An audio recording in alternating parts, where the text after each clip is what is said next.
The story begins with the MC seeing a wyvern flying in circles. It was the freest wyvern he had ever seen, and it was reason enough for him to be surprised since it was a giant being hovering through the skies. He decides to retire as a mercenary for a single major reason. Sometime later, he is holding a mage with his power, and questions whether he had been hiding abilities, since it is definitely not the kind of power a mere mercenary should have. Aster laughs at that, and grabbing something from his back, asks if that book is a grimoire. The man starts sweating cold, but answers yes, and asks if he really thinks the entire army appeared there just to kill a hunting dog. The MC calls them trash just like everyone from the Declan house. He then gets straight to the point and asks how the devil expelled that book. But the guy only answers that he doesn't know. He finds it strange, since a greedy clan like the Declan clan wouldn't bury something like that in a basement. And even with the guy not knowing how to use it, they still chased him because of a book. And because of that, he believes it must be very valuable. The man once again orders him to hand over the grimoire,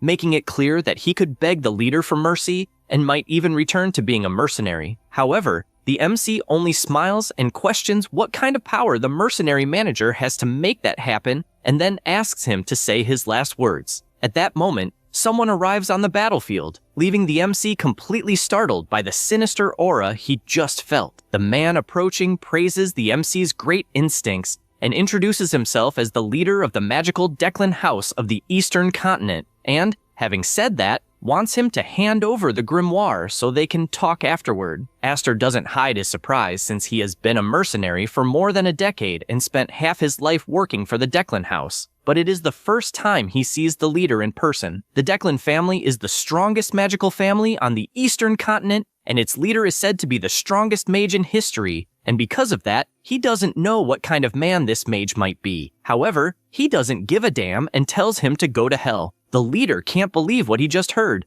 but the MC questions if he really thinks he will take someone else's hard-earned reward, since that makes him a very shameless being. Farron gives a smile and starts laughing in the middle of the battlefield. Aster tries not to show fear, but deep down feels that he shouldn't have seen the wyvern flying over the place. And to make things worse, the damn leader of the Declan showed up, and unfortunately, he knows the aura he felt wasn't a joke, and he is definitely the strongest mage he has ever seen. Farron admits it would be much easier to kill him and take the grimoire afterward, but asks him to return under the wings of the Declan, since if he hands over the grimoire, he will turn a blind eye to everything he has done. The MC doesn't respond, and the leader says again that the talent he witnessed is memorable, since after watching the fight, he still can't believe he didn't notice before, and guarantees that with that level of ability, he could go far if he had the support of the Declan house. However, after a lot of chatter, the MC says he agrees, and states that he has one condition. If he gives him the position of leader, he might consider it. Farron gets irritated hearing that,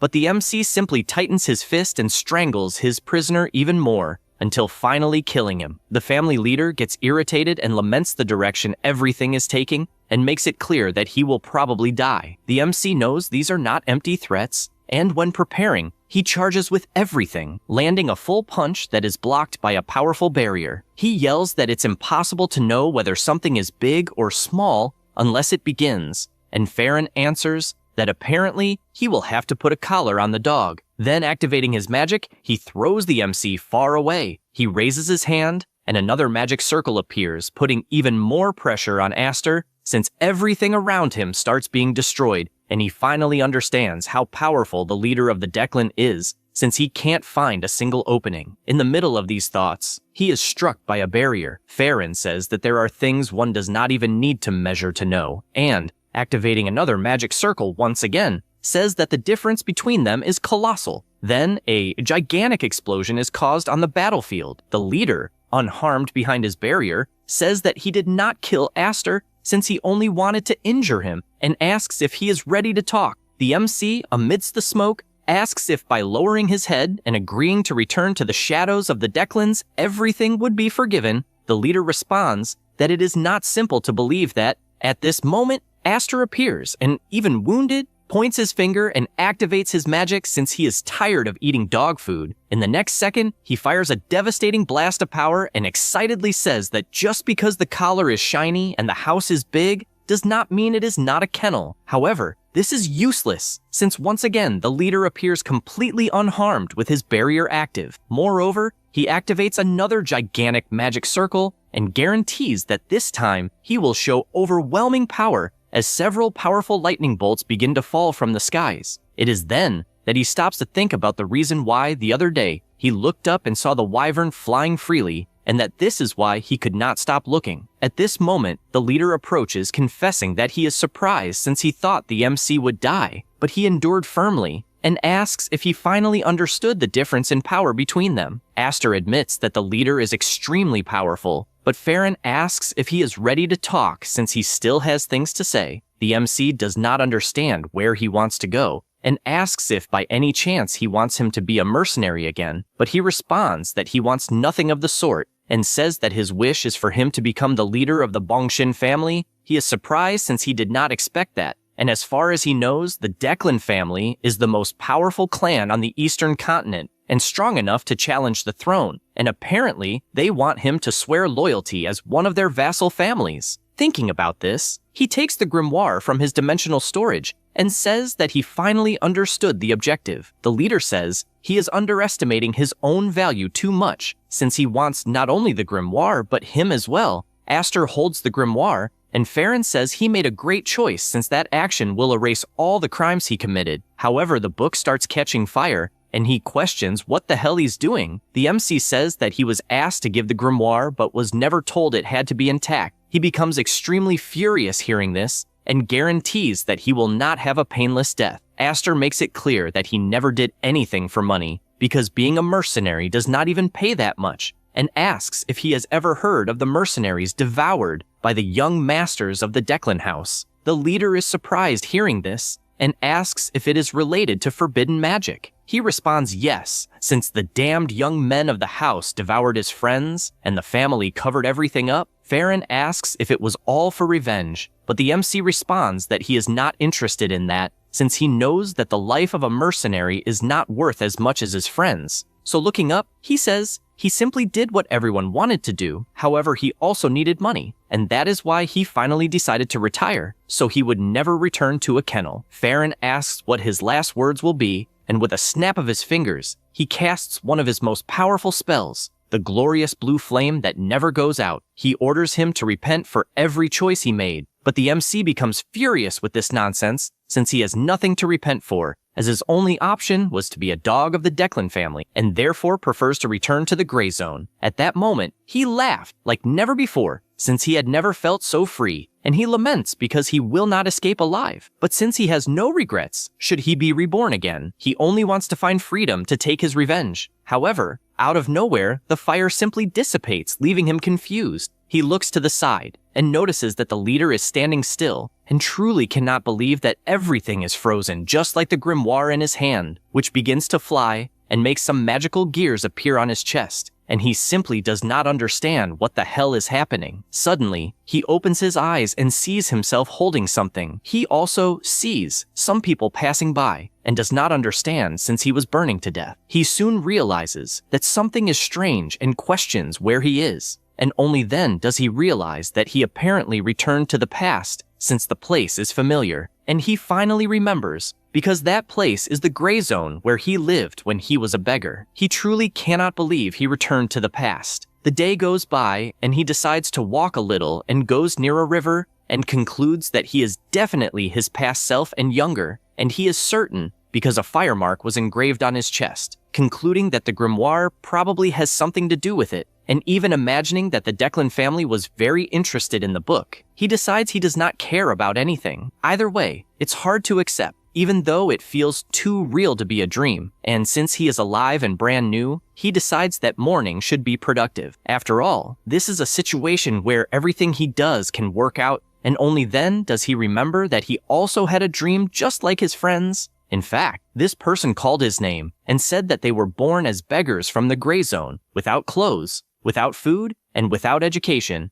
and asks what is the worst. The MC answers that it is hunger, but he says that if it were only that, they would not be in that place, and once again asks why they are in that mess. Aster confesses that he is fine since he does not care about anything, but this irritates his friend because he does not like seeing someone so carefree in poverty, and therefore says that if they had studied, they would not be enslaved by the damned nobles. And after remembering all that, he concludes by saying that they wanted to build a library, a place where everyone could go regardless of status or gender. However, he wants to take a step further, since he wants to build a tower and does not have many reasons. He just likes big things. He, with his bizarre face, says he will place the Declan's secret manual right at the entrance of the first floor, and both the cover and the content will have the symbol of that family and the secret techniques they guarded, and just imagining it was already making his mouth water. However, the problem is that he does not know how to get his hands on that manual. Either way, he knows that is a problem for the future. In the middle of these thoughts, he receives a kick to the face that throws him hard to the ground, and the boy begins stomping him since he had been saving the boy's spot and was hiding in that place.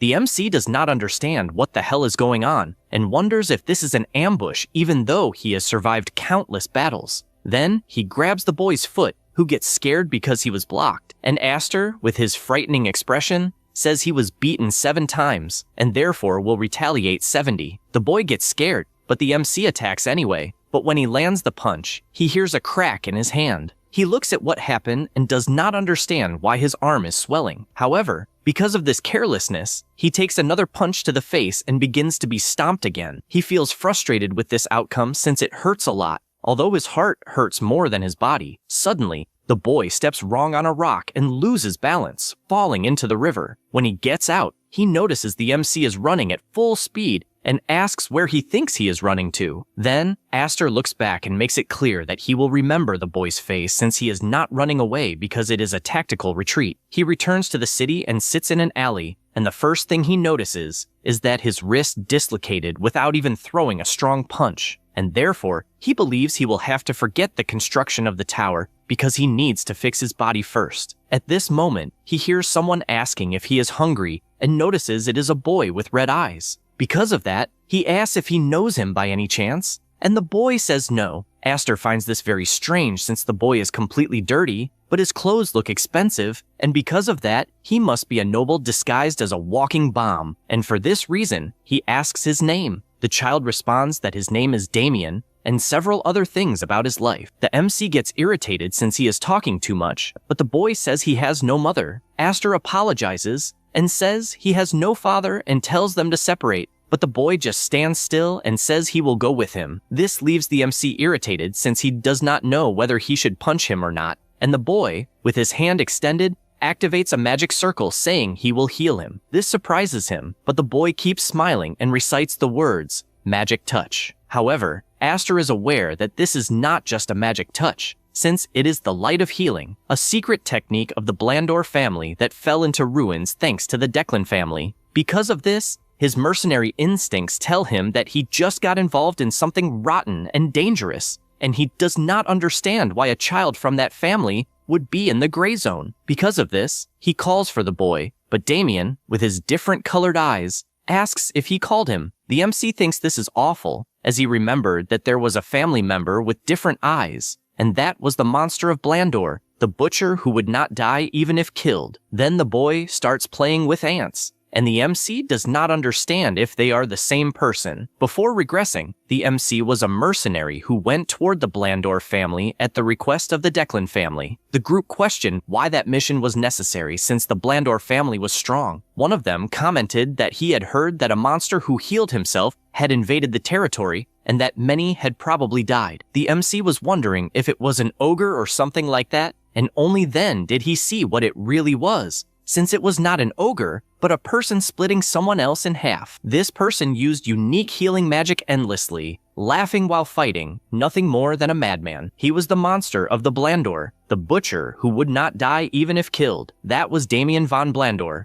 After remembering all of this, he is still intrigued as to why a direct descendant of the Blandor would be in a place like that. Suddenly, the boy changes his expression and asks them to eat since his mother said he needs to eat to stay healthy. Aster agrees, but asks if he has money. The boy shows a bag full of gold, and the MC, not being stupid, says that now they are best friends. Damien asks if they will become friends out of nowhere, and he responds that there is nothing wrong with being friends, and friends share what they have. With that said, he shouts that it is time for them to eat. After going to an establishment, he breathes relieved since the dinner he ate was good, and he is confused since Damien is restless. The boy says he has always slept outside his house, and that it is the first time he sees a house on top of where they ate. Then he gets on the bed and says he also has no father. Aster tells him not to act like it is a competition and asks if he at least has a mother. The boy starts looking for her, and the MC is disappointed since if the woman is not in the house, then she must not exist, and he asks how long the boy has been alone. He responds that it was since he ran away from his family and counted 10 times that he slept. The MC is surprised since it implies he ran away and asks if he ran away 10 times. Damien responds that he takes several naps and explains that there are 2 per day, but he only counts the naps, so it totaled 10 times.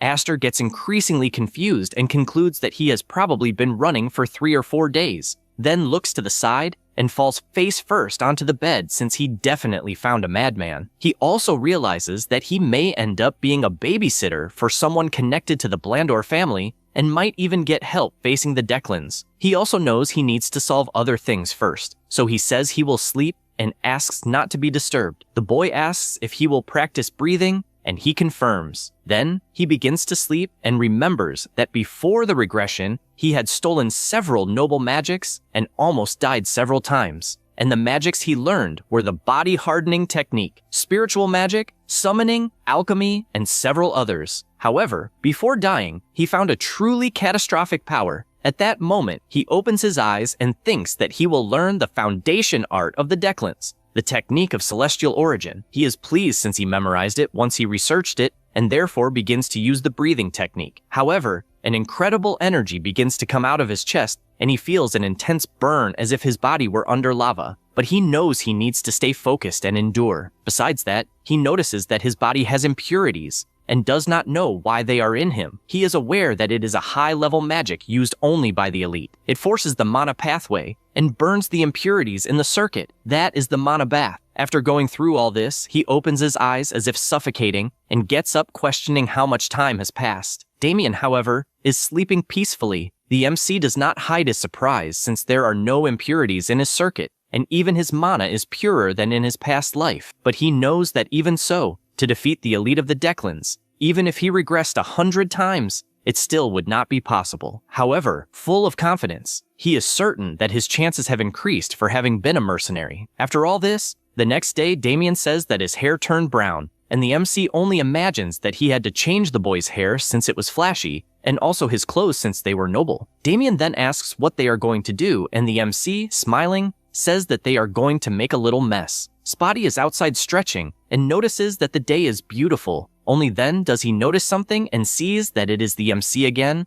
and therefore asks where the hell he went and if he bathed in sewage by any chance. Instantly, Aster lands a punch on the boy's stomach, making him fall stiff to the ground, and, still irritated, tells him to get up since he still needs to take 123 punches. At that moment, other boys scream, asking what is happening, and come closer, wanting to know who the bastard was that picked a fight with Spotty. However, this only makes Aster excited, and together with his friend, he wonders if he will go overboard. The brawl begins with the MC beating all the kids while Damien only watches, impressed. He observes the fist concentrating a mana and hitting right after, and finds it incredible. Aster asks if he is following it properly, and he admits that it is indeed incredible. Spotty falls injured in front of him, and therefore Damien uses his healing magic. He thanks him, but the MC tells him not to celebrate too soon. The afternoon goes by, and Aster keeps hitting the boy mercilessly, always asking how many hits he took. The boy cannot answer, and therefore Damien asks if it is his turn, and says he will heal him. The boy becomes even more frightened since he is seeing 2 demons in front of him. After that,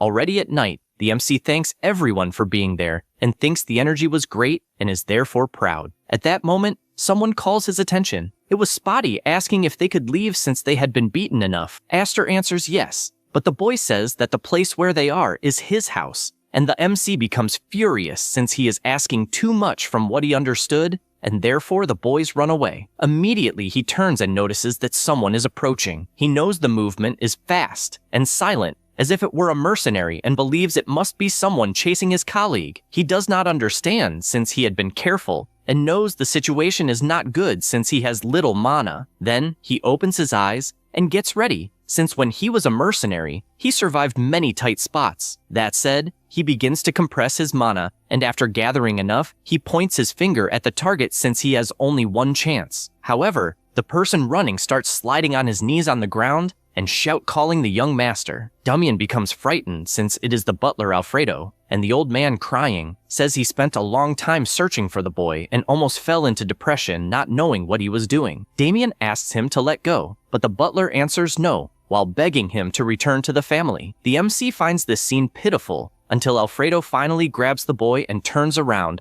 apologizing for not introducing himself, and says he is the butler of the Blandor family. He also says he noticed that Damien liked the boy and therefore asks if he would like to go to the family territory. He starts sweating cold upon hearing this because he knows the basic rule of this family is to reject anything dirty, and he cannot see that intention. But he gets excited since he does not care because he will make connections anyway, and finds it convenient since the family territory is on the way to the capital. After thinking all that, he thanks for the invitation since he will accept it. Then he imagines he strayed a bit from the path of building a library, but at the moment it is not important since he just wants to know if the family has tasty food. The night goes by, and they finally arrive by wagon at the place. The MC gets off the carriage and keeps staring at how big the mansion is. Alfredo says it is late and therefore they should rest and tells Lancy to take care of everything. She, all charismatic, changes her expression and politely asks the young master to follow her. He knows how frightening his mate is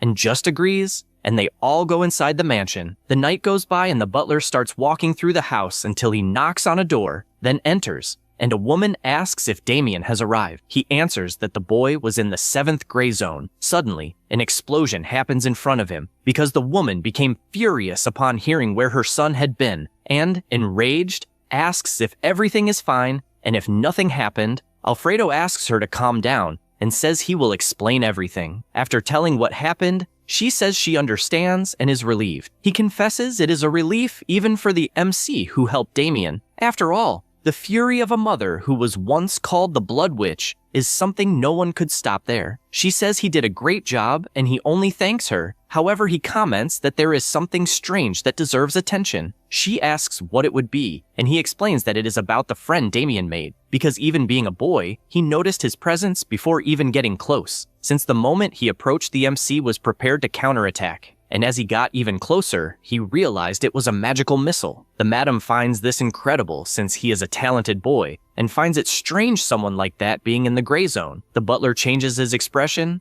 and says he has a favor to ask. After that, the next day, Alfredo appears in the MC's room, and all cheerful asks him to become his successor. Aster does not understand what the hell is happening, and the butler can only imagine it is something so incredible that it is impossible to refuse. However, he receives a no that leaves him stunned. He looks forward, wondering if he heard correctly since he was rejected. Damien is intrigued by this answer, and the MC thanks for the offer, but says he prefers to leave things as they are. The butler gets an idea because he believes that a boy born in the gray zone never had anything and therefore is overestimating himself. So he begins reciting that the world is very big, and at that moment, he must think he can do everything. However, the more he says something, the more the MC refuses, and this makes him furious. But he knows he must endure, and therefore asks if he has heard the saying of the Canyon Goblin. Aster pretends he is not even paying attention since he is talking about a wyvern, and this is the last straw for Alfredo, who stomps hard on the ground and begins releasing all his aura,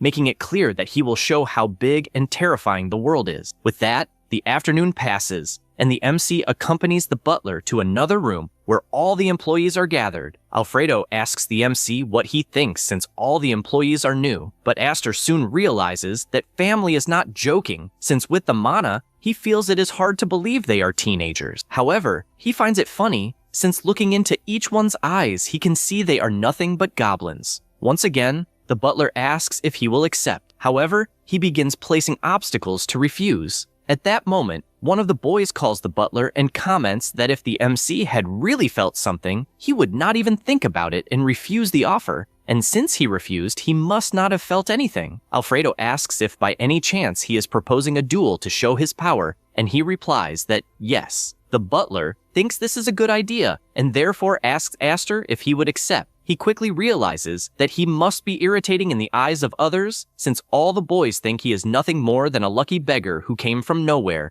and so he asks if he can choose the opponent. Alfredo says yes, and the MC starts by pointing his finger at Winster. However, he does not stop there, as he points his finger at several other boys and concludes that he will fight 5 at once, and even provokes them by asking if they are afraid of dying. The butler is surprised to hear this, but bursts into laughter because he likes the spirit of his possible successor. But before that, he asks if he can take responsibility for his words, and he guarantees that yes. Alfredo thinks this is great and says that if he lasts 1 minute, he will receive a reward, but otherwise he will have to take responsibility. Aster does not like this at all since he is certain that he is talking about succeeding the position of butler, but he accepts anyway. They all go to the arena, and an instructor asks if the boy is not in danger. He answers that yes, and that is why the fight must happen to break the stubbornness he has. The instructor does not like this at all since his career is at risk, and therefore decides to check with Damien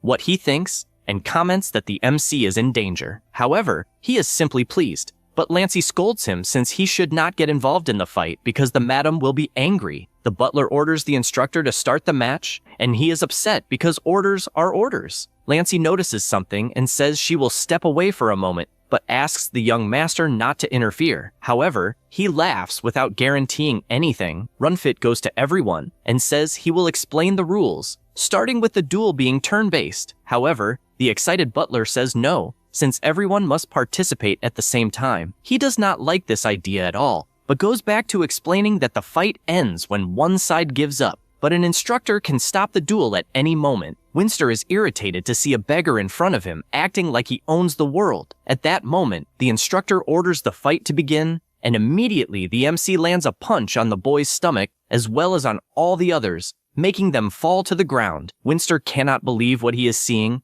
and the confident MC tells him not to underestimate short guys. The boy is frightened, since in front of him, he is seeing the magic mission spell. Aster wastes no time and fires all his attacks, telling them not to judge people without knowing them, and all the magic missiles hit the heads of the boys. He cannot believe he is losing, and in the next second, the MC appears in front of him, assuring him that he will show how big and ruthless the world is, then lands a punch that sends the guy flying. With that, the MC tells him to learn the lesson well, but the boy starts screaming that he is crazy since what he used was not magic. However, Aster runs in saying yes and lands a kick right in his face since it is body magic. Everyone present is shocked by what they are witnessing. Since Aster is beating everyone up, Alfredo is the most surprised because he saw a magic missile being compressed from 4 to 5 times, and remembers when he was about to receive that attack. He concludes that it is definitely mana control, but what surprises him most is how good the MC is at hitting people. Meanwhile, Damien goes around healing everyone so they can get beaten up more. Suddenly, someone yells the butler's name, who looks back frightened since Madame Lena is watching everything. The instructor cannot believe her presence and cries with emotion since his work partner must have helped. The madam asks what happened, and the butler replies that they were doing a test. She is confused by this since what she is seeing cannot be called a test.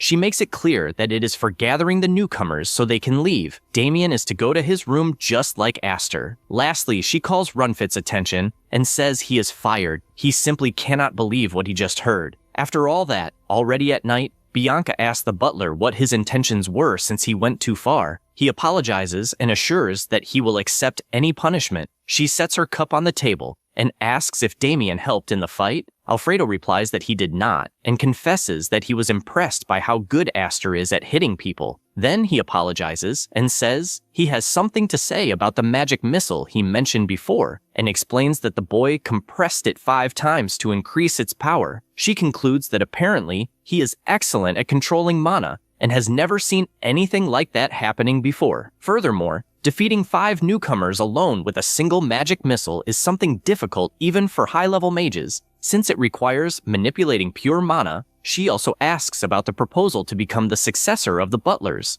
Alfredo says that Aster firmly refused. She says she understands and imagines she needs to reevaluate the MC and change what she thinks about him, and therefore orders him to bring the boy. He obeys this order, and the madam, accompanied by her son, tells him to sit. The MC asks what it is about, and she hands him a box and says It is the prize Alfredo had promised. He did not know what it was until he remembers that Alfredo indeed mentioned giving a prize. She asks him to open it, and the MC, when picking it up, without thinking twice, realizes that it is a high-class item that shines very brightly. He finds this suspicious, since giving a gift of that level means they are planning something. The madam asks him to accept without worrying, since besides helping Damien, it is also an apology for the fight. He asks if he will need to join the family to be able to eat. She says no. He then asks if it is poisoned. She says no. He then gets straight to the point and asks if there really is no hidden motive. Bianca assures that there is not.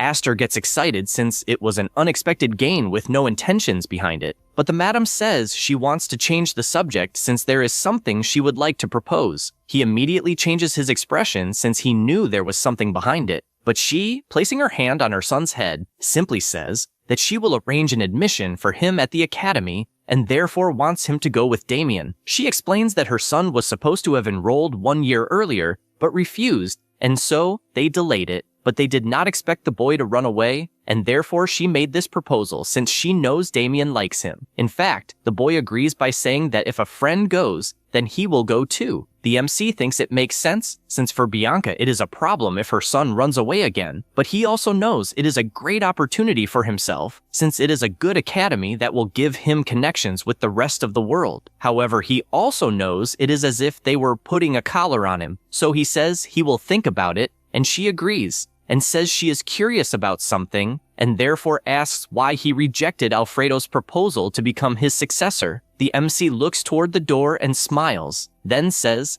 that he only cares about his knees. The madam does not understand what this means, and Alfredo, who was listening to everything by the door, also questions what he meant. After that, already at night, the MC goes to his moment of meditation and begins to concentrate, since he finally understood what a high-level item does. He also reflects that his physique became suitable for flames, as normally absorbing spiritual power causes some losses and accumulations of impurities. But it was effective. He also thinks about the Academy's proposal and already has his answer since he will join because it will be easier to find a patron, but unfortunately, he thinks he is walking straight into a trap. He decides to take a walk around the mansion, but as soon as he leaves the room, someone asks if his name is Aster. The MC sees that it is a boy, but finds it strange since the direct lineage of the family has only Damien, and he doesn't understand how that family has so many irritating people. So he answers that he is not Aster. The platinum-haired boy finds it strange since the description he received was that the boy had an irritating look and dark hair. Aster points to his own hair and completely changes his expression since he does not have an irritating look. The boy finds what he is seeing bizarre,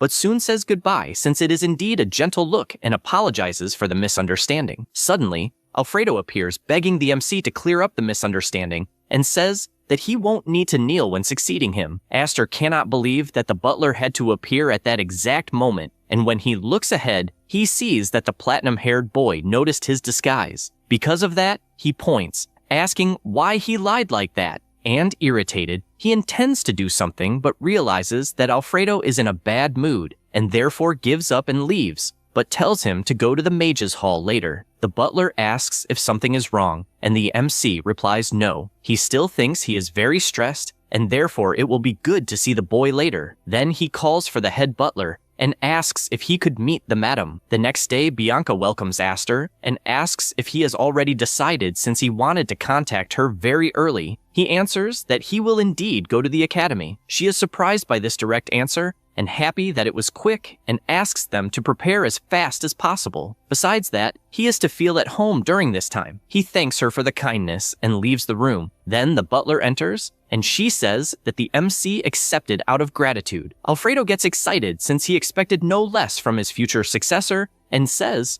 that the flames of passion are in his eyes and comments that during the first semester, they will be able to cover everything, but he does not know how the next ones will be, since for a homeless boy from the gray zone, it will be difficult to get a registration. This is when he will take the opportunity, and the butler himself will be like an angel helping. The madam interrupts him and says he is making too much noise. He apologizes since he got a bit carried away. She sighs in relief, but understands why Alfredo is so happy. However, her concern is that she is aware the Academy's proposal is a flawed plan, but she knows Alfredo's confidence must be because he was deceived in the same way by his former head butler. Meanwhile, the MC is walking outside until he looks up and sees a tower, believing it to be the mage's hall. Because of that, he opens the door, and a man asks what he is doing there. Aster remembers that he does not know the boy's name and tries to describe his appearance. With this description, the mage asks him to follow, and after some time walking, they finally arrive at the place,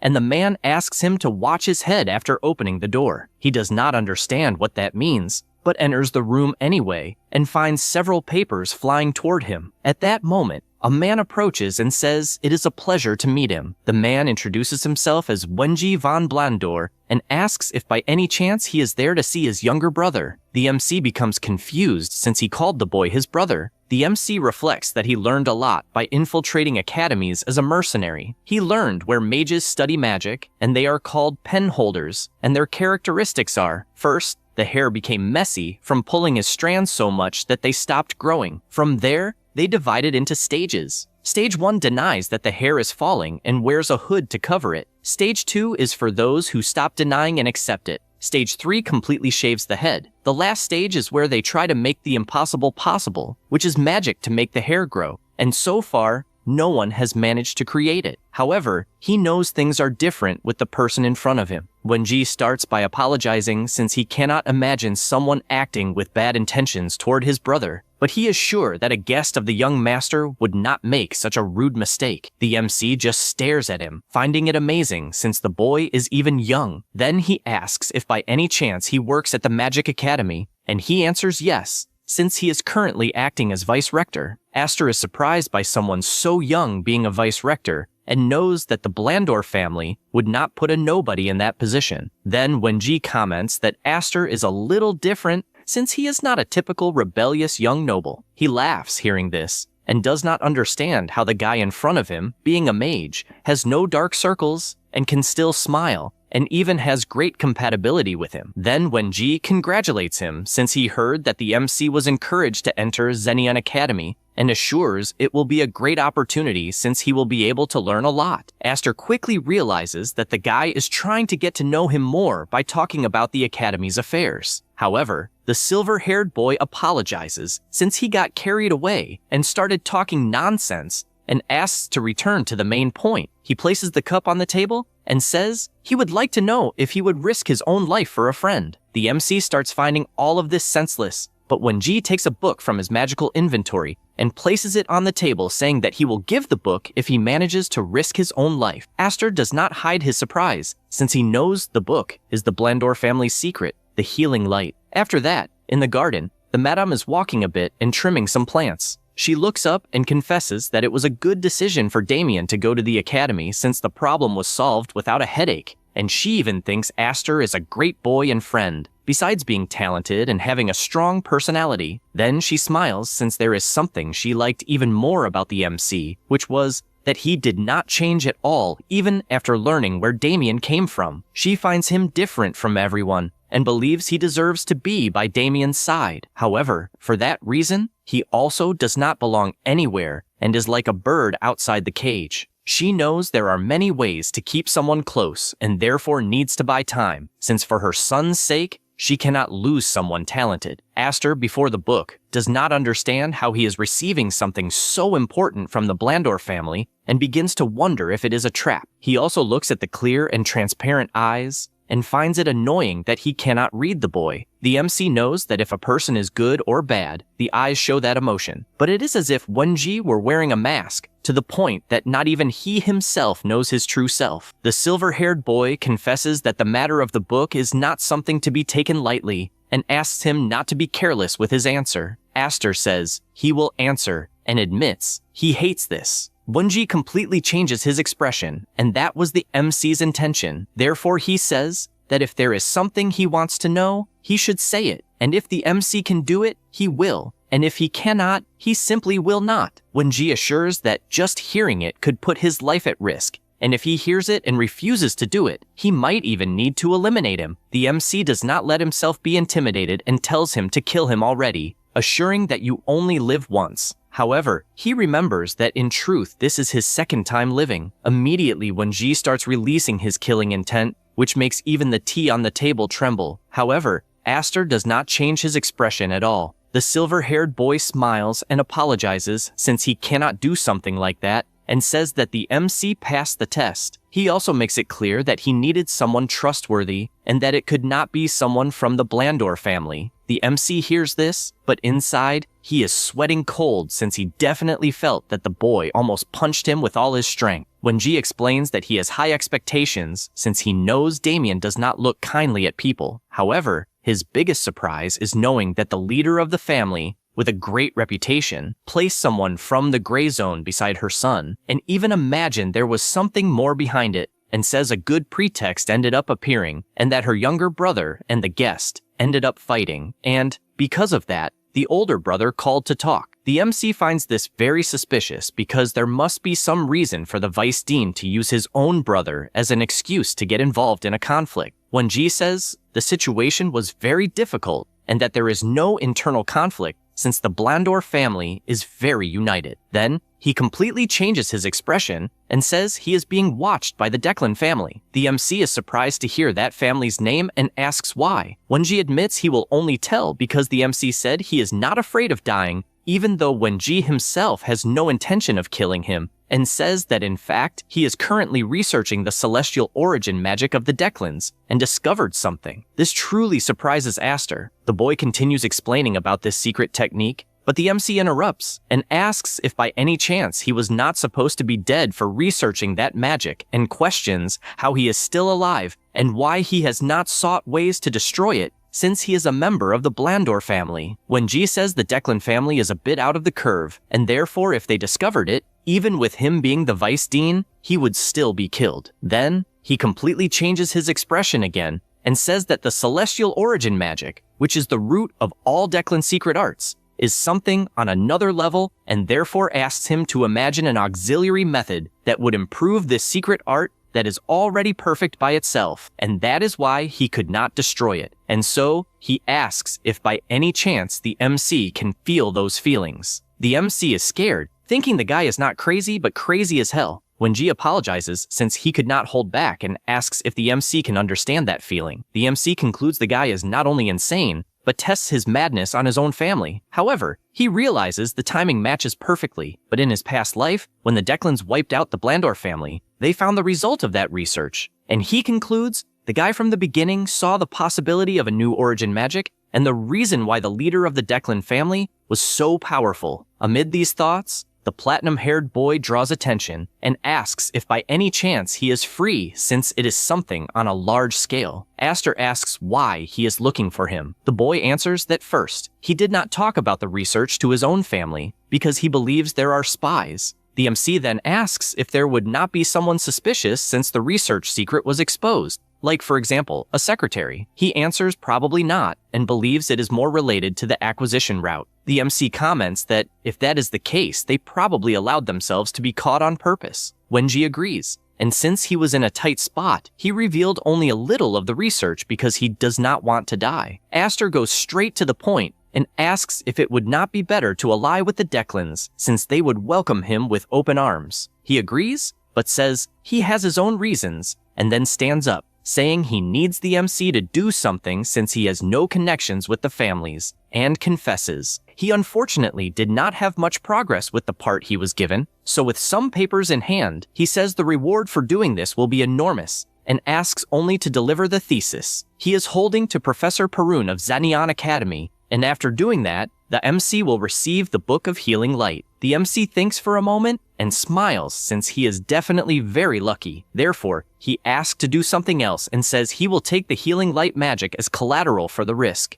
and also the new some celestial origin magic when it is complete, and only from that point on, they will be able to say they are on the same boat, so it is all or nothing. Wenji asks if he has no shame, but Aster asks him to just say yes or no. The vice director sighs since the name of the magic does not matter to him, and he knows that the celestial origin magic will not be useful to the MC in any way, and when it is ready, he will deliver it complete. However, he also says that he has a condition, revealing that when the research thesis is complete, he will need another favor, and when that moment comes, they will need to form a partnership. Aster holds the documents in his hand since he does not find it difficult as long as it is related to the thesis, and also says that he does not know how to read. Wenji simply cannot believe the absurdity he just heard, since everything obviously revolves around knowing how to read, until the MC says he is joking and asks if Professor Parnu is really someone trustworthy. The silver-haired man explains that he has been friends with the professor long before becoming vice director,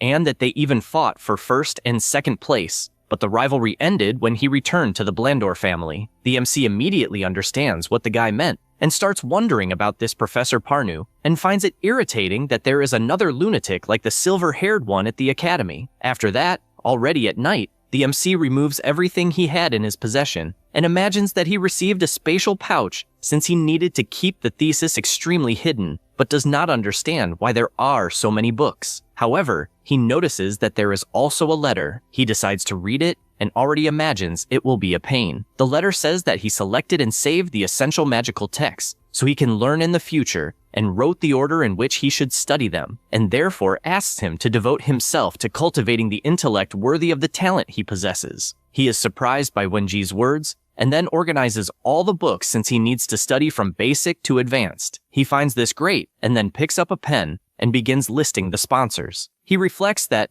aside from the Book of Healing Light and the Celestial Origin Magic, he is in possession of 132 books, and thinks about the new friend he has made since he is receiving many privileges from this friendship. Furthermore, he knows that the books he received from Wenji are not ordinary books since they are a perfect study guide and will allow him to learn any magic. He then concludes that, at first, he only thought about filling his tower with books, but now, he is thinking differently, since the identity of the tower will be a place that offers knowledge to all who seek it. Still, at night, somewhere else, Wenji is observing the moonlight and imagines that he had an unexpected gain since, regarding Aster, he would use him to deliver the thesis to the professor, and, if he did not do so, would simply discard him. However, he found the MC extremely interesting. After all, he found something interesting and remembers when Aster asked him to kill him at once since you only live once. Remembering this makes him burst into laughter since he felt that he really wanted him to kill, and, even knowing it was an empty threat, he found it sensational. Moreover, he felt that the MC's gaze was not something superficial since he definitely treated death as if it were nothing. He concludes that Aster is completely different from anyone in the gray zone, and therefore believes the boy is hiding many things. But he does not care since he found someone with the same level of gaze, and above all, who produced the same results as his work. However, he admits to being worried if the MC really does not know how to read, but finds it impossible. The next day, already in the morning, Aster prepares to leave and has his luggage ready. The maid picks up the suitcase to carry it and says that when they arrive at the academy, she will process a simple document registration and also informs him that he and the young master will not need to take the entrance exam. Then she looks back and, smiling,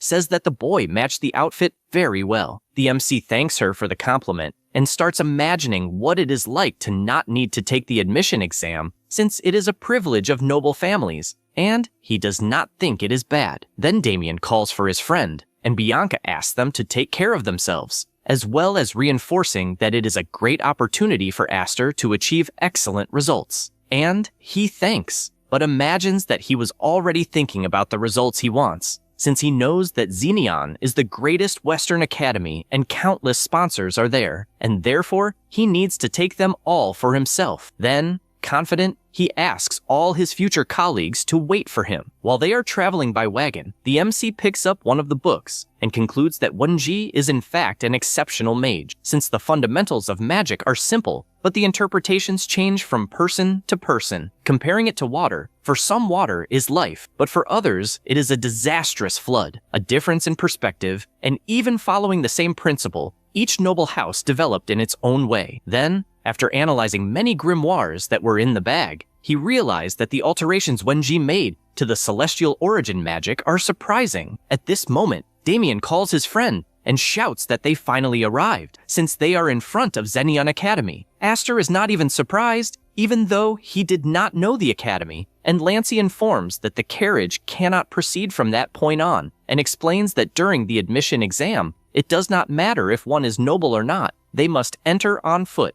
and therefore she says they must say goodbye, and still wishes that both learn many things. They both say goodbye to the carriage, and Damien shouts that they need to run since they were told they cannot be late to get the seats. The MC does not understand what the hell the boy is talking about, since the ceremony is not a play where whoever arrives first sits first. However, he reflects on what the maid said and imagines that maybe it is so Damien does not get lost in the school, and therefore he will let it go, since Lancey is somewhat sweet, but not a good person. After entering, several people are gathered, and Damien does not hide his surprise since he is very excited. He looks around and says that Lancey was right, since if they had not arrived early, they would be left without a place to sit. The MC just takes a deep breath, puts his hand in his pocket, and reads where they should sit. The young master asks them to hurry since they need to sit quickly, and the MC does not understand since Damien was exactly the person who did not even want to step foot in the academy, and he does not understand how he is so excited. At that moment, someone bumps into the boy hard enough to knock him down, and, looking up, he sees it is a brute. The guy asks if there is a problem, and Aster just helps his colleague up. Then Damien apologizes and says he will pay more attention when walking. However, the guy tells him to wait and asks what the hell they spilled on his clothes. The MC notices that it is saliva and believes the guy must be the heir of some noble family. Immediately, Damien starts cleaning the guy's clothes with his own saliva, and this makes the guy even more furious to the point of throwing a punch with everything, calling him an idiot. However, the attack is blocked before it hits Damien's face, and the MC, holding the guy's hand, tells them to stop right there. The man asks who the hell the boy is, and he replies that they are just friends. The brute says he understands since he saw that they are good friends, and confesses that few would take a punch for a friend. But unfortunately, they chose the wrong person. Aster quickly realizes that it will be difficult to get along with the students on his first day, and does not even care anymore, since he asks if he wants to settle it with a fight. Soon people start gathering, since they heard there will be a fight, but do not know who the people involved are. At that moment, a person shouts asking if everyone is kidding and asks if they will just stand still. The students do not understand if it is to separate them or something like that, and the boy points out that no one can fight with everyone around, and therefore everyone should give space to the newcomers. Immediately, the students use their magic and form a barrier around the fight and even start betting on who will win. Meanwhile, someone is watching from afar and finds this interesting. Exter prepares himself and says he is from the Dolampe house and asks the MC's name. He replies that he is not from any noble lineage and therefore he should think of him as a nobody. The guy finds this interesting and, since the space is small for mages, says he will let the MC throw the first punch. The MC hears this and smiles since he found the guy funny and therefore provokes him by asking if he is not talking too much and if, by any chance, this is fear. Exter becomes furious with this provocation and charges forward with everything, delivering his most powerful punch. But Aster blocks the blow and, gathering mana in his arm, warns that he is not just a lake, and with that lands a full punch on the guy's cheek, sending him flying far away. Exter steps back and cannot believe how he received such a strong punch and no longer even knows if Aster is really a mage. Suddenly, his body begins to heal and he realizes that the one using magic is Damien and does not understand why the hell his enemy is doing that. Because of this distraction, he looks to the side and receives another blow that he blocks by reflex. Time passes, and Exter keeps defending the entire time, unlike the MC who keeps attacking non-stop, and Damien is always happily using his healing on the opponent. Exter starts thinking the two of them are crazy, and after taking a combo, he questions whether he is actually feeling fear. At this moment,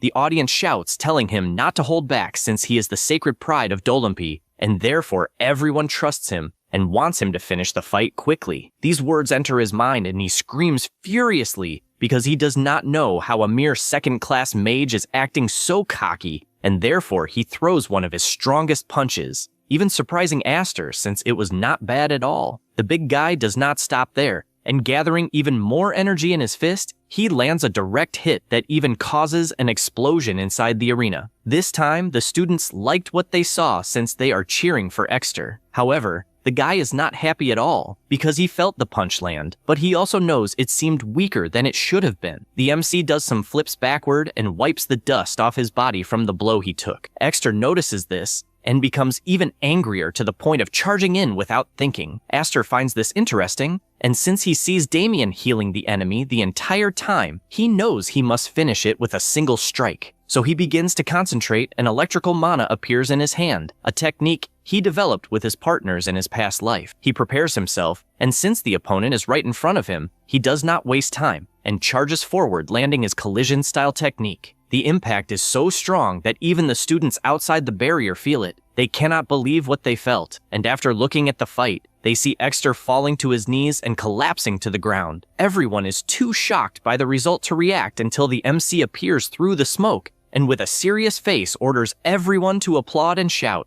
Immediately, all the students cheer excitedly since it was an incredible fight. Damien then calls for his friend, and with a smile, says he is happy they won. Aster is satisfied with the outcome. Meanwhile, a student is watching from afar and admits he never imagined there would be a mage who fought so well. At that moment, someone shouts telling everyone to leave, and the furious inspector demands to know who started the fight on the very first day of class. The MC notices the problem he caused, but deep down, he is fine since he is a mercenary and could escape that place in many different ways. However, Damien shouts that it was him and Aster who started the fight, and the MC, hearing that, simply cannot believe what he is hearing since this kid is crazy. After that, they are taken to a room, and the school inspector says that since the two confessed, they will let it slide without punishment, but guarantees he will keep an eye on him from that moment on. The MC just stays quiet, listening to everything, and after that, they leave the room,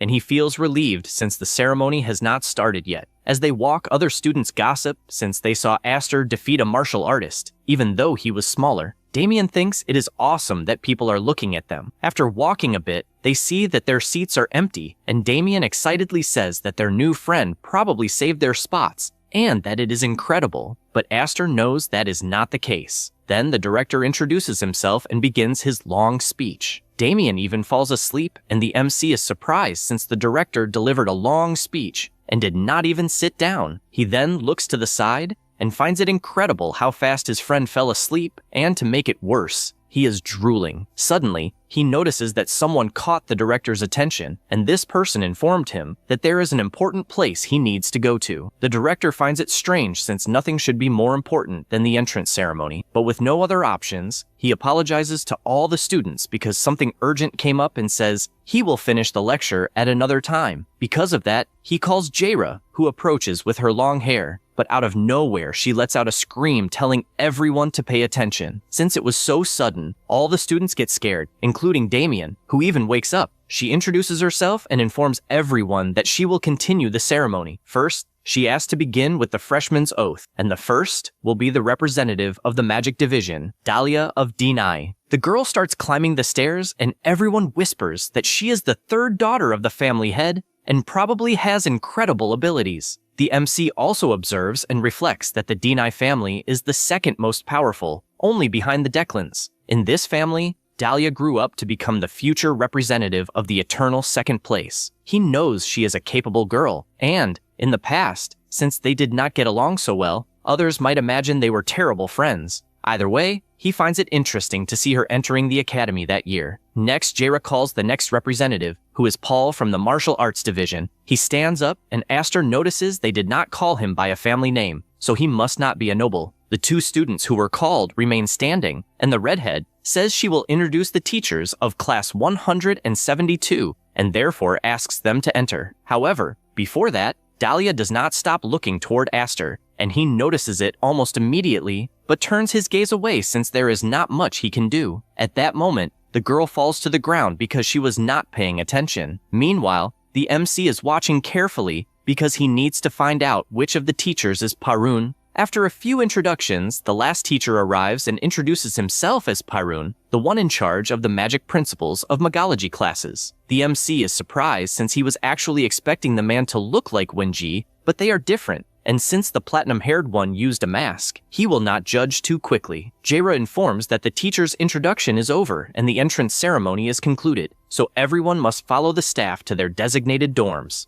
As everything ends, Aster calls out to his friend, who asks if it is over. He replies that it is not, since they caught the boy sleeping and therefore they were expelled, so they will go straight home. Damien processes what he just heard and is shocked, not believing something like that happened. After that, still in the academy, the MC walks to his new dorm, finding Damien's reaction to the joke funny, until he finally arrives at the place and enters. amazed at how big the room is. He also notices a box beside the bed and realizes it contains materials. He hangs some clothes in the wardrobe, and while doing that, hears someone entering and notices it is the guy called Paul, believing he will be his new roommate and even looks irritated. Paul, without much conversation, asks that they do not bother each other, and also states that it does not matter who the person is or what he will do the whole time since he does not want conversations or anything like that. And face-to-face with the MC, he asks if he understood perfectly. The MC thinks the guy is too bold, and Paul asks why he is not answering. Suddenly, Aster makes a slight movement, and the guy gets scared, questioning what he is trying to do. But the MC finds it interesting since the way the boy would draw his sword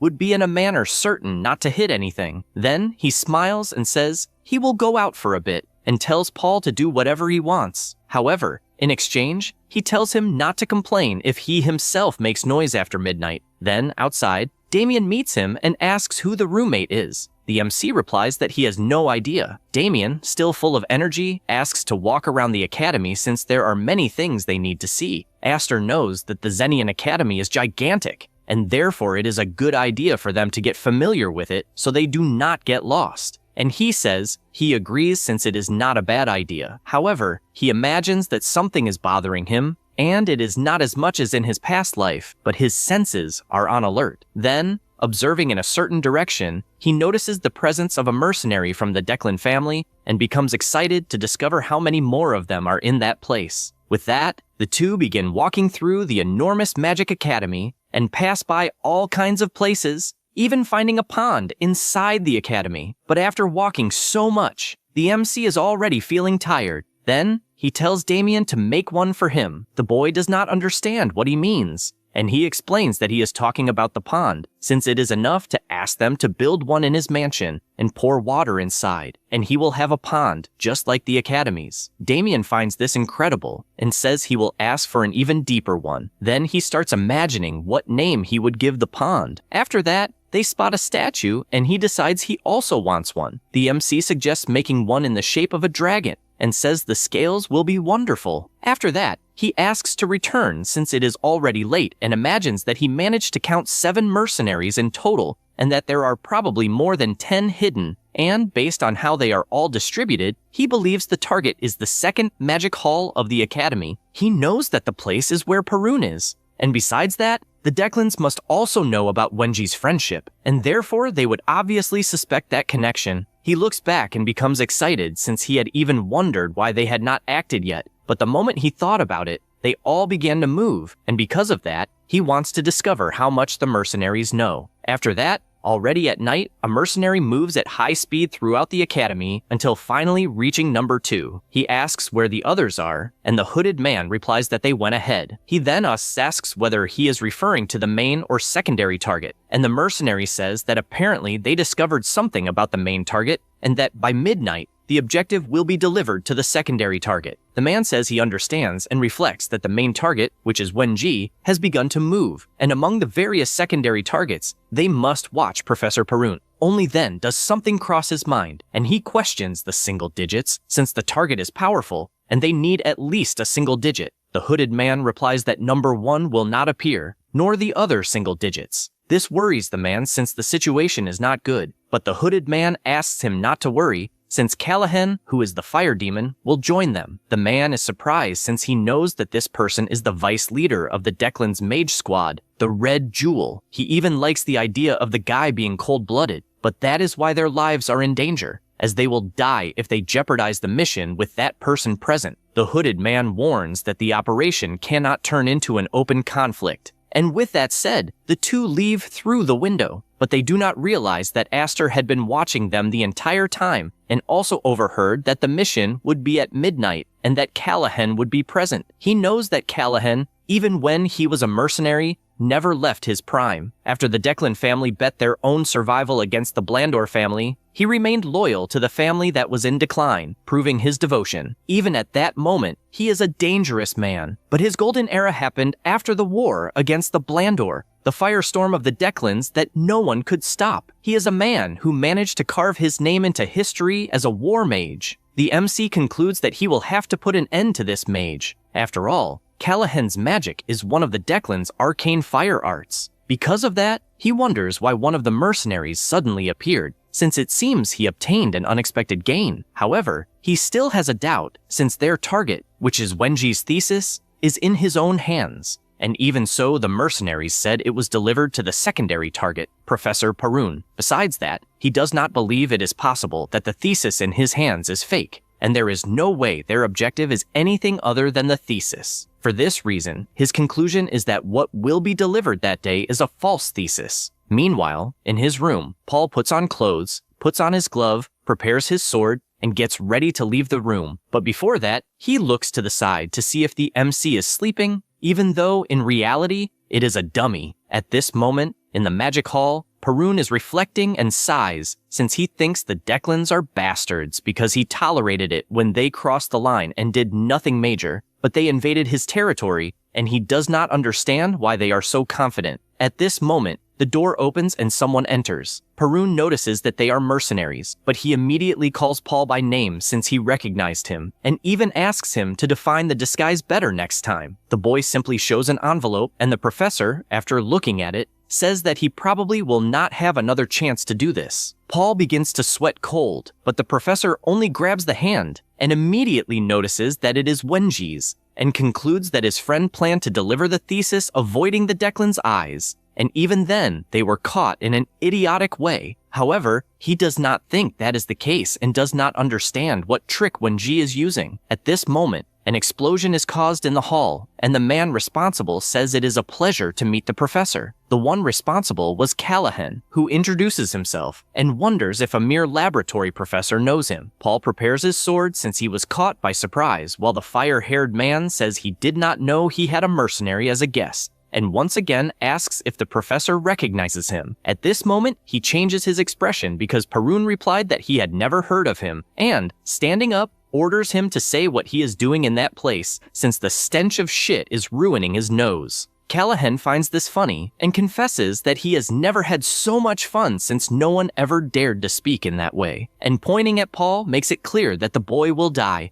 and also warns that the professor will be left with only one eye. He says this, and casts his magic, completely blowing up the hall where they are. Paul did not even have time to see what happened until he looks to the side and sees that he was protected by the professor's ice power. Parun calls his attention and warns that he will not treat him in that moment as a student, but as a mercenary who will have to protect his own life. He replies that it is not a problem. The professor notices that not even an alarm went off, and therefore the Declan family must have used concealment magic. So, at that moment, apparently, the only one he can trust is a rookie mercenary. Callahan one day says that apparently the envelope is from the Blandor books, and it also seems that it will not be delivered willingly, and excited, asks if they want to play. At the same moment, an incredible aura of fire begins to overflow, but the professor still shows no reaction. Besides that, he also summons his ice magic, and both attacks collide, completely destroying the tower with such power that it was seen from afar by the MC, who is not surprised that the fight has already begun. Then, he takes a mask and puts it on. Then, prepared, he says that at that moment, he is not Aster, but the #1 mercenary in the world. He stands witnessing the destruction, and with his hands together makes his prayer, asking please to be given permission to become a good mercenary again. However, he knows that there is nothing good about him, and jumps toward his current mission. Meanwhile, in the completely destroyed tower, Callahan bursts into laughter while praising the mercenary for surviving so well. Paul is completely pressured, and after looking down, he realizes how lucky he is since the talisman he received earlier is a protection one. At that moment, the professor appears ordering him to get out of there, and counterattacks the firepower with his ice power. Then, he praises the mercenary for surviving so long, and therefore can believe in him a little more. He says that, and casts a spell on the sword which surprises the boy since it is ether magic,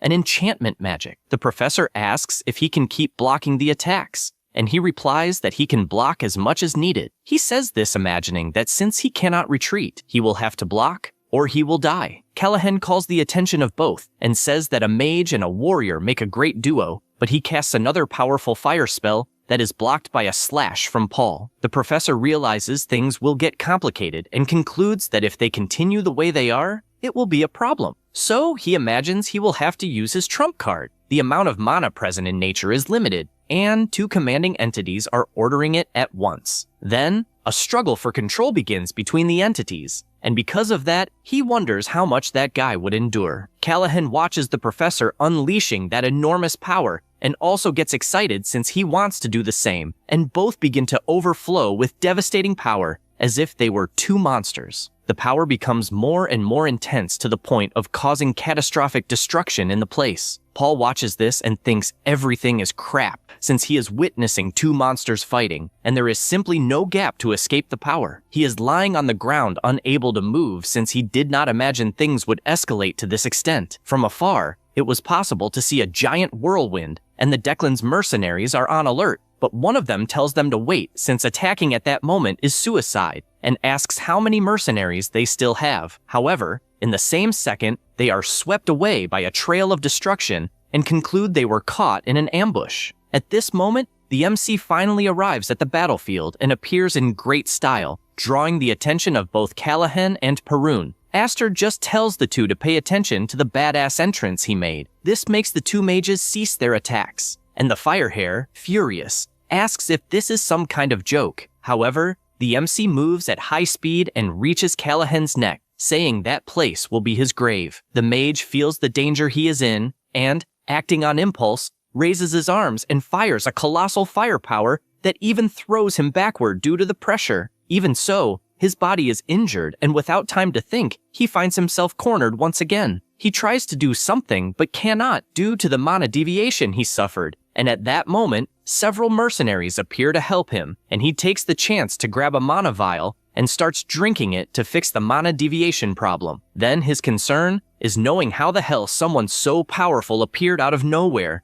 Besides that, he is surprised since the MC is wiping the battlefield with his incredible powers. Callahan simply cannot believe how amazing this is since the movements show no sign of mana waste, and only then does he realize he is getting impressed by the enemy. So he changes his reaction and shouts that everyone will die. Saying that, he fires one of his most powerful fire spells, completely sweeping the place and even taking his own mercenaries along with it. The MC just watches this power approaching, and a devastating explosion happens the next second. Callahan wonders whether he hit his target or not, and knows that other allied mercenaries were caught in the attack. But he does not care since the important thing is completing the mission. He sighs, since being so destabilized does not match his style. He sees a vial on the ground, but when he tries to drink it, he gets startled since he heard a voice in the smoke. It was the MC saying that on the outside Callahan looks like a lunatic, but deep down, he is nothing more than a cold and cunning snake. Then, he appears with his magic missile aimed and guarantees that such coldness will kill him. He says this and fires the attack at maximum power, leaving the vice leader without any reaction and still standing, even after taking the attack that simply pierced through the middle of his forehead, finishing him with that single strike. Aster approaches the body and admits he expected nothing less from the powerful Callahan, since any other mage would have died in the ambush he set. But his reflexes were as good as always, and his last spell ended up working in his favor, since it eliminated other mercenaries and created a smokescreen, and if it had gone on longer, he would lose. After all, his mana is still very low. He starts rummaging through the body until he finds a pouch, since he knows that most war mages do not trust anyone, so they carry their own grimoires. He keeps it since he knows the pouch has a recognition spell, but he will undo it later. Then he looks to the side and tells the professor that he is late. He responds that he was busy dealing with some rats since he captured countless mercenaries. Then he gathers energy in his hand and asks if by any chance the MC is also one of those rats. He responds that he just dealt with a lunatic who is an ally of the Declan clan and still receives such a question. The professor concludes that apparently he showed up on Wenji's orders, then tells him not to worry, but keeps wondering who the person Wenji trusts so much is. Then he asks who the mercenary boy who was with him was, and if by any chance they divided the research into two parts. Aster says that the research he received is probably fake since Wenji likely planned all of this using the boy as bait. He says this, but imagines that even using a concealment spell, the fight was extremely intense, and even though the report was delayed, it is strange that the Imperial Knights still have not appeared and believes that the Declan family bribed them. Perun then asks if he has the real thesis, and he responds yes, handing over the papers. The professor takes the papers in his hand and after reading, asks if he knows the content. He responds yes, and confesses that he does not even care about fighting. He just wants to know if he is sure he wants it, since he would not like to lose a great ally. Perun agrees since he received the papers safely and therefore asks to end this. But before that, he wants to know what he would like in return. Aster does not understand this, and the professor says that Wenji only trusts one type of person, someone who has clear desires that align with theirs. And since he earned that trust, he thinks it is fair to give something in return. The MC finds this interesting and responds that he wants a book. The professor does not understand this, and he explains that he will build a large and majestic tower, and inside it, he will place books for anyone to read, and he would like one written by the professor about the perspective of arcane sciences. Perun finds this funny since this is not something everyone will be able to understand, but he did not think the idea was bad. The MC says he is leaving, but before that,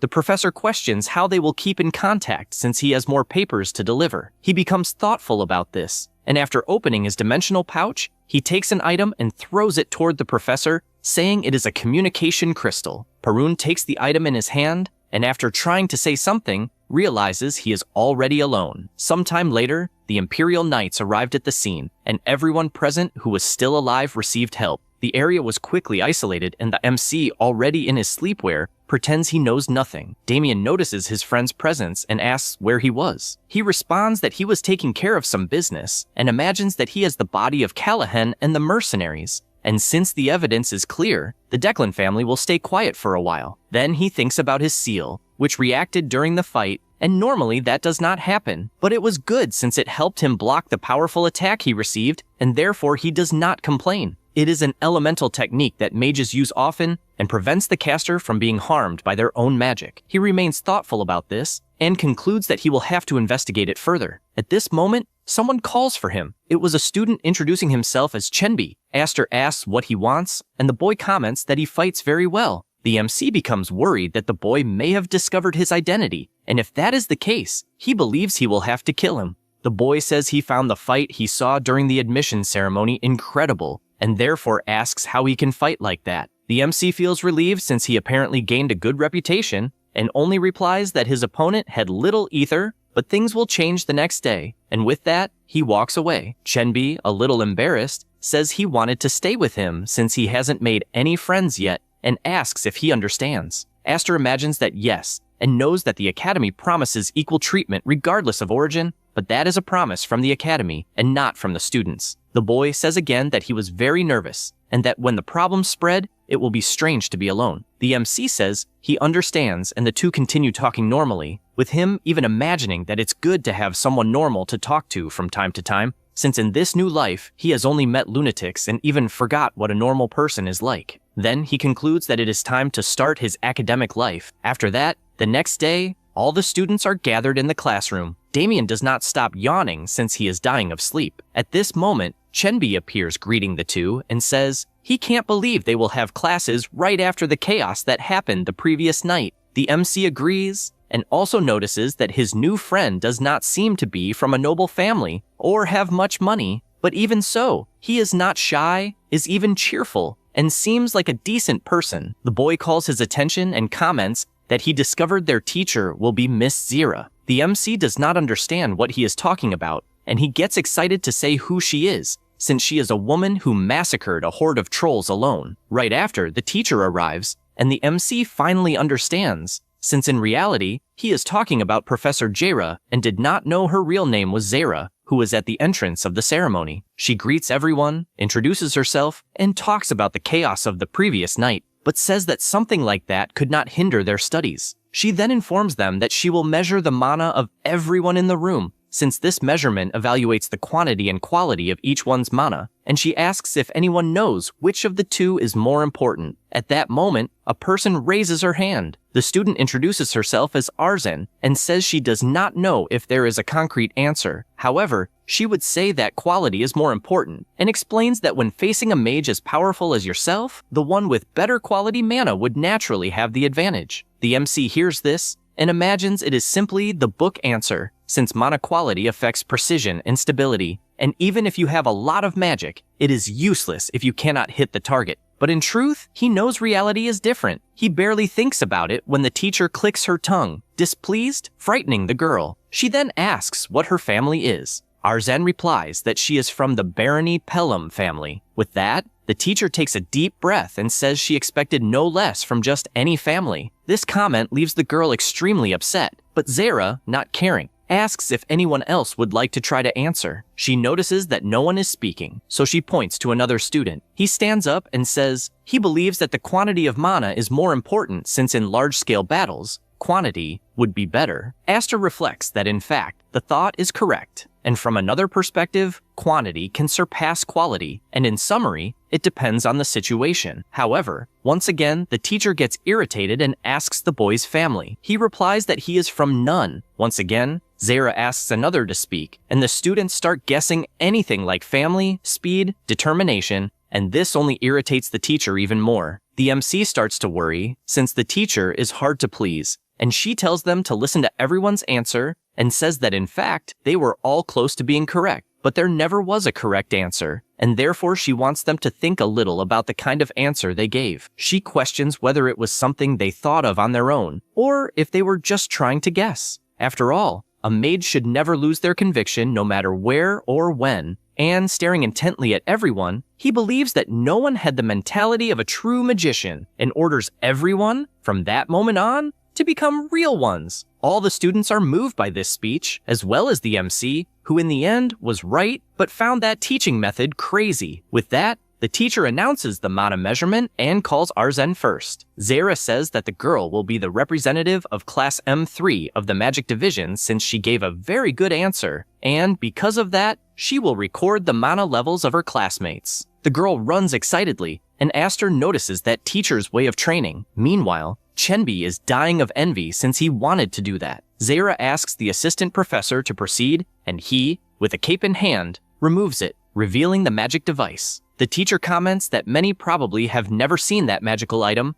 and that it is time to discover everyone's mana level. After all, what she wants is to discover if there is a monster among them. She explains that the student just needs to place her hand on the crystal ball and force the circulation of mana into it. Arzen does this, and feels the crystal overflowing with enormous power until an information appears on it. With that, the number 4 appears in a magic circle. The teacher says that among the various indicators in the magic circle, the main one is the large number in the middle, and explains that it represents the refinement index. In other words, mana quality can go from level 1 to level 10, and Arzen is at level 4. So considering that last year's freshmen were on average level 3, it was quite impressive. The girl thanks her for the compliment. Then, she goes to the mana quantity measurement, and hers was level 17. In this case, mana quantity can go from 1 to 100, and last year's average was 15, so the girl's result was a bit high. The teacher says that both the quality and the quantity of the student's mana are excellent, and therefore congratulates her, leaving the student dying of embarrassment with so many compliments. Meanwhile, the MC observes attentively. After some time, several students did their measurements, and they commented among themselves on what they needed to improve. At this moment, Chenbi stands up asking for his mana to be measured. The MC asks if he wants to go so quickly. At this moment, they hear a scream because a girl achieved a refinement of level 6,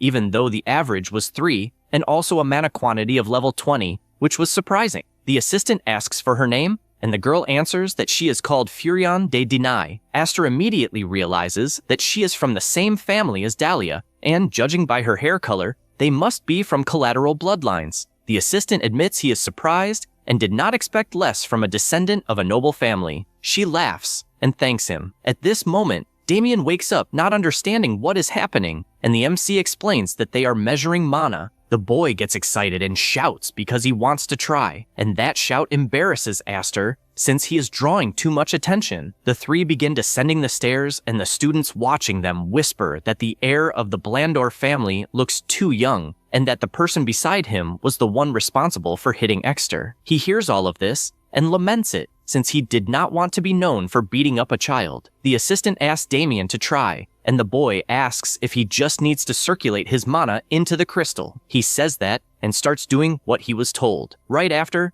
everyone becomes terrified as they cannot believe what they are seeing. because the mana quality reached 9 points and the quantity 67, and they question if it's not a mistake. The MC finds this funny, even though it is normal for ordinary people to react this way to a genius. After all, it is a wall beyond what common sense can understand. He admits that he knew Damien was a genius, but not that he was so absurd, although it matches the monster of Blandor, who was extremely powerful, and apparently, he was just born like that. He believes that in his past life, if Damien had dedicated himself, the entire continent would have changed, but he knows that in this life things will be different, and that the Blandor family will forever be an obstacle for the Declan, and will make Damien transcend beyond any common limit. The assistant praises Damien as someone worthy of the Blandor family, and asks him not to let fame get to his head. The boy, not understanding anything, just says, "It's fine." He runs back and asks the MC to measure as well. Aster thinks about this and imagines that everyone must be curious about his measurement since he is not from a noble family and yet stands beside someone from the Blandor family, besides having beaten the second son of the Dolamp. Anyway, he goes to the crystal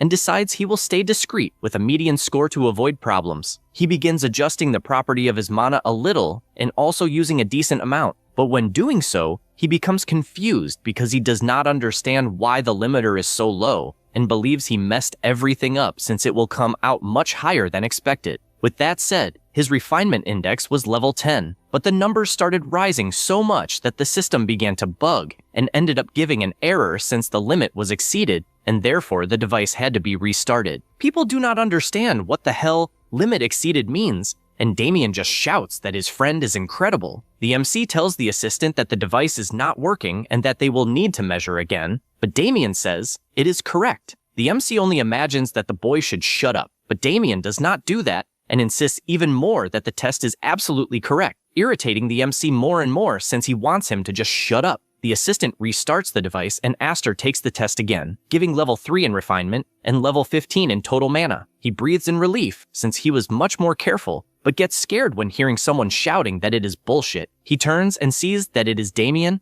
and asks where he learned that curse word. The boy, completely irritated, replies that a friend taught him that when something is a lie, you call it bullshit, and therefore he thinks all of that is bullshit. The MC begins to sweat cold since apparently he can no longer speak carelessly near Damien. After that, in the afternoon, in the first magic department, Zara is restless, and all she imagines is the renovation of the second magic department and the attack by Declan and the mage called Callahan against Professor Perun. However, she knows that this professor was quite famous in the past, and therefore should be able to handle it. At that moment, the assistant approaches and says he has the measurement results in hand. He delivers the report, and she notices that the level of that semester is quite average, and soon sees that Damien had a suitable score for the greatest talent in the family's history. However, her surprise comes next, since in Aster's report, it was stated that he had to redo the test due to an error, and the error code was limit exceeded. She becomes intrigued by this, and ensures she will keep an eye on him. Meanwhile, Damien asks if it looks good and shows a mana dragon. The MC replies that it looks good. The boy feels relieved, but Aster says it would be interesting to make it a bit more dynamic. Chenbi is surprised by everything he is seeing since even the great Furion managed to manipulate only one spiritual body, and Damien is playing with mana as if it were nothing, concluding that the world is truly vast and that he himself is nothing. The MC observes the boy like that and even understands the feeling, although unfortunately, it is necessary to just face reality and move forward. Damien calls the MC and with a smile on his face says that the day was fun and that he definitely made the right choice in entering the academy. He is surprised and sighs, since he thought it was good to hear that. Sometime later, the MC takes Callahan's spatial bag since it is locked, and he needs to understand the principle of the magic because he will be able to easily break the owner's pattern. He knows that with the right tools, he could finish in less than a week, but had to keep hiding. However, he knows that he did not spend all his time only on that, since he transformed the elixir he received from the Blandor family and absorbed it. He also managed to gain a considerable amount of knowledge at the academy, but his current focus is discovering what is inside the bag. And after managing to unlock it, he sees that it contains some potions,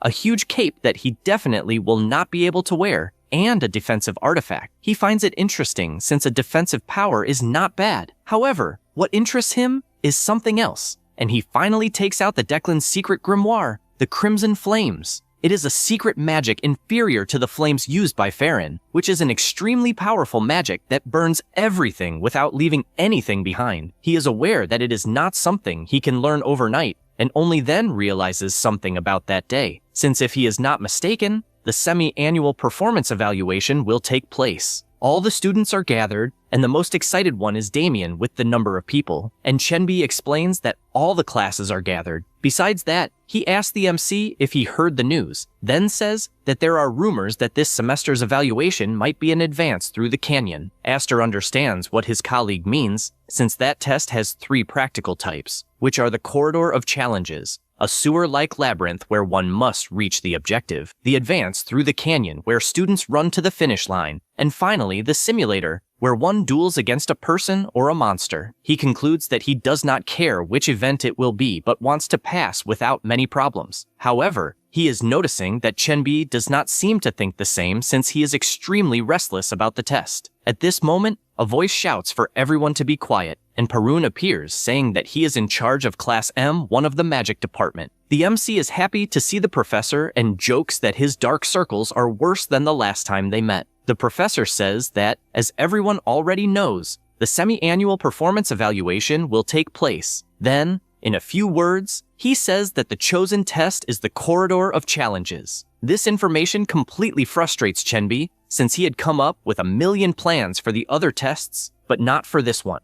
and for that reason he falls into despair. Parun orders them to form a line since he will explain the rules. He says that the objective of the test is simple, since the corridor of challenges is a sewer-like labyrinth, and they must reach the final gate. Chenbi says that apparently it is not that difficult, but Parun makes it clear that it will not be just a meaningless race, and says that there will be golems along the way. The boy cannot believe such absurdity, but other students tell him to shut up since he is talking too much. The professor repeats that the golems are made in a clumsy way, but will still be complicated for the current level of the students, and therefore, they must advance carefully. All the students begin complaining, and he already notices that for mages, they all lack composure. This reminds him that Paul showed courage, pushing himself to the limit, but perhaps it was the environment's fault. However, he is aware that there are some students with potential, starting with Furion, who shows strong determination. Arzen has a strong gaze, as do other students, different from Damien, who does not seem to be thinking about anything. Suddenly,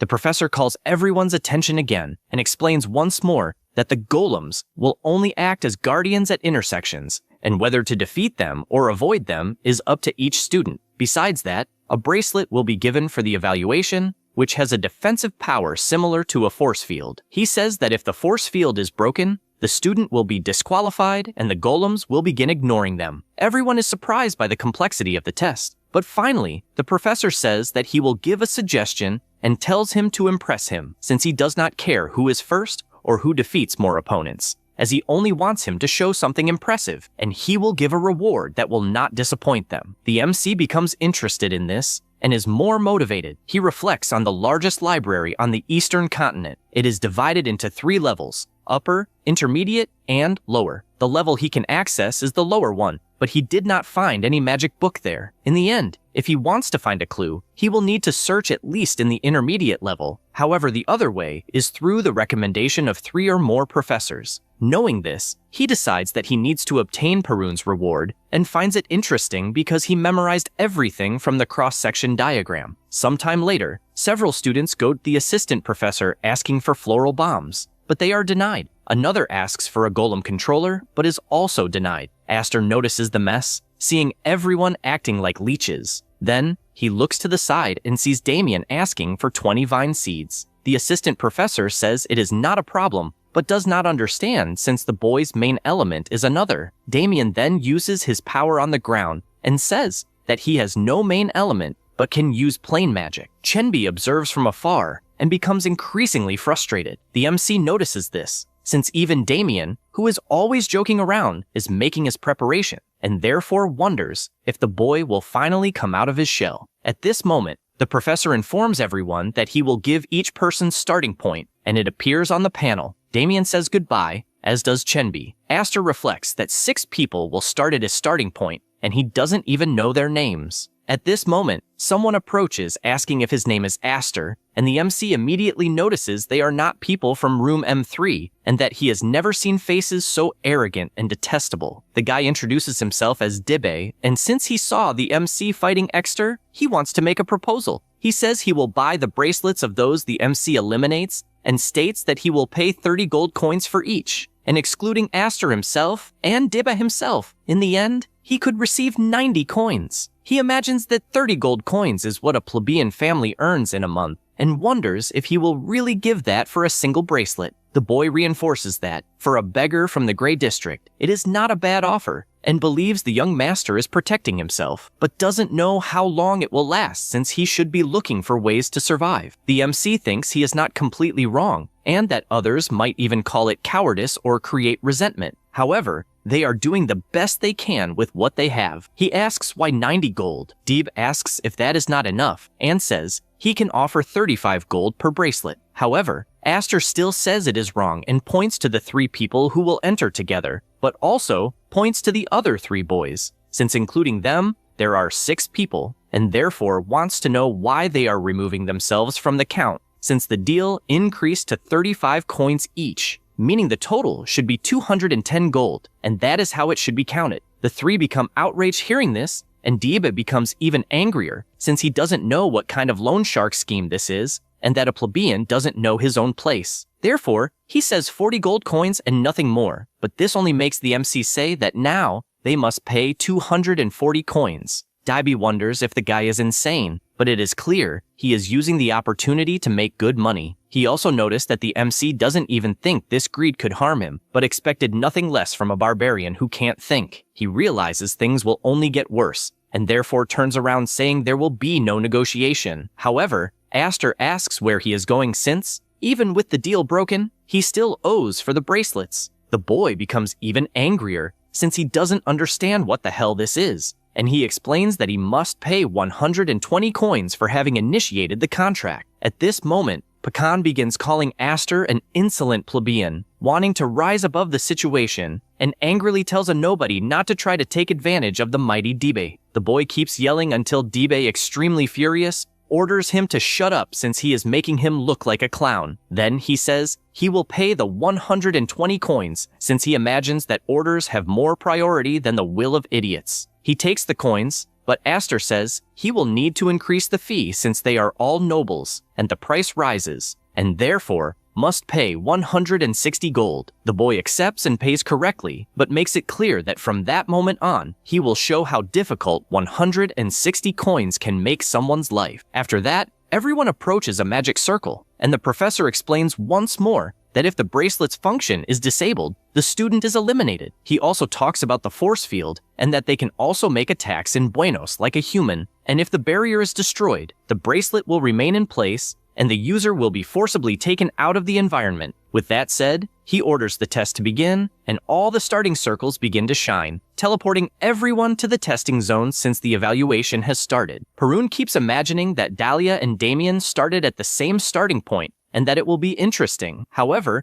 the assistants shout that something is happening and the screen has frozen. The professor places the cup on the table and asks them to check the magic eye, and from which starting point it happened. The guy turns around and says it was from the 3rd starting point. After the teleportation is complete, he gathers energy in his hand and blows up the surveillance camera, also saying it will be a headache for everyone. At the same time, all the boys have their magic aimed at him, and Dibe says he will pay to see how long that confidence will last. He says that, and everyone launches their spells at the same time. Aster reflects that being hit by magic means immediate disqualification, and he will be teleported out, so he simply dodges with his absurd speed, and while preparing his kick, imagines that he only needs to seize his mana before impact, and with a precise hit, he will be able to strike them all without getting them disqualified. He goes around hitting everyone, and finds it strangely satisfying since he loves beating others up. He says he is waiting for the young master to be full of money and completely serious, says that another 320 gold coins will have to be taxed for insolence, and that, from that moment on, it will be 1 silver coin per hit. After some time, Dibe gets up completely injured and says he will pay for everything he did. However, it is useless to say that since it only served for him to receive another punch in the face, and the MC imagines he delivered 100 hits, so it will be 10 gold coins, and finds it complicated to control his power without Damien healing the enemy. He picks up the bracelet that fell to the ground and wonders what he will do since he managed to obtain 6. He sits down to think, since he needs 3 recommendations. So, besides Perun's reward, he needs 2 more people. His focus is to understand what he must do to impress the professor. He starts imagining whether he should destroy the corridor of challenges, since the place only has 4 pillars holding it up, but thinks it is idiotic since it is asking to die. Besides becoming the enemy of the entire continent, since he doesn't know exactly what to do, he decides to just keep walking and, meanwhile, imagines how his friends are doing. Meanwhile, elsewhere, 2 boys are completely terrified, warning that if it continues, everyone will be disqualified. Damien, with a golem formed on his back, says there is no way he will let anyone pass. The boys run away since they have no idea how a golem is being controlled with vine seeds. One of them trips and falls to the ground, and when he turns around, he is terrified since the golem is about to crush him. Somewhere else, Chenbi only tells everyone that he just wants to pass the evaluation and nothing more, but in the next second he screams while hiding, asking them to stop attacking, but it is useless. The girls are getting tired from using so much power. He hears them talking and sees an opening to run away without being seen, so he flees at high speed. However, halfway through, he notices something since his bracelet simply stopped working, and he becomes completely frustrated, trying to understand whether he was hit by some magic without noticing, and was therefore disqualified. He sits down waiting to be sent outside, but finds it strange since it doesn't happen. Suddenly, a voice echoes in his head, asking if he can hear and giving its greetings. He is startled since the voice he hears is not from someone in the academy. The voice says that most must have guessed who is responsible for it,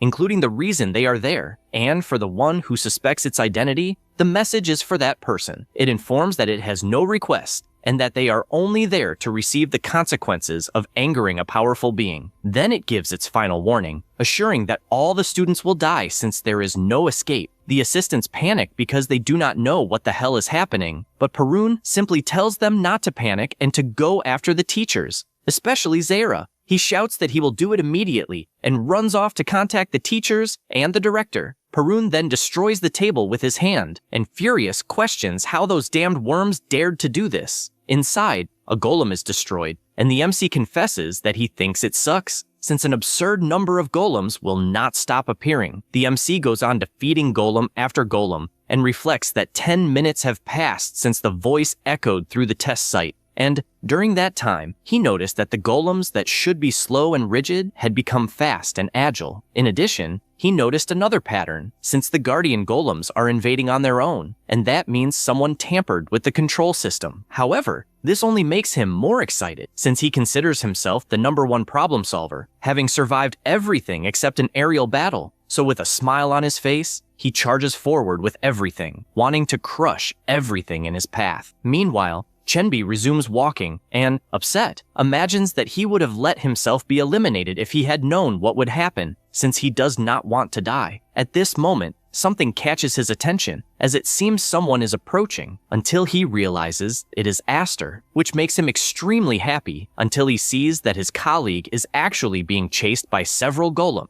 The MC approaches and tells him to run as fast as he can, and both flee from the golems as if there were no tomorrow. He imagines that he felt someone's presence and even thought it was Damien, but that is not the case, and if they keep going at that pace, Chenbi will be caught. So he decides to go to Plan B and asks for the boy's bracelet. He explains that the detection range of the golems is not very wide, and that this means the bracelets are connected to the control system. Chenbi asks what Aster intends to do. He replies that he has already been identified as something, so the chances of the others surviving will be greater if the golems keep focusing on him. He also says that his colleague probably has a family, someone he must live for. Chenbi reflects on this, and remembers his parents telling him to focus only on learning about magic and always encouraging him. He swallows hard at these memories, and hands over his bracelet, but tells his colleague to survive, since they must meet again at all costs. The MC tells him not to worry, and stays behind to hold off the golems while Chenbi runs as far as he can. While doing this, he remembers that he must live at all costs, since his parents bought him a grimoire instead of food, and his younger sister was forced to drop out of school because of him. Therefore, all he wants is to repay everything he received until he sees his mother saying he is the pride and joy of the family. This memory in his head leaves him paralyzed, as he does not know if he truly is someone to be proud of, since he is indecisive and not courageous. He looks back and wonders if he really is someone to be proud of for abandoning a friend. He decides that he can no longer let himself be consumed by guilt. He raises his hands and begins to overflow with intense energy, since he will never give up again. The stones around him begin to collapse, and all he can imagine is that the magic left to him by the master who awakened his talent is something unique, and so he begs for it to work. With that, he creates the Earth Spear, a power as intense as a knight's lance. Chenbi shouts for Aster, who looks startled and sees the powerful Earth Spear coming toward him. He dodges the colossal destruction of the attack, which was aimed at the golems, and only then realizes that the magic he witnessed not only changed the shape of the rock that makes up the trial hall, but also its very substance. He sees the destruction the attack caused, and all he can imagine is that the power is at a level so difficult that his friend should not be able to handle it. In fact,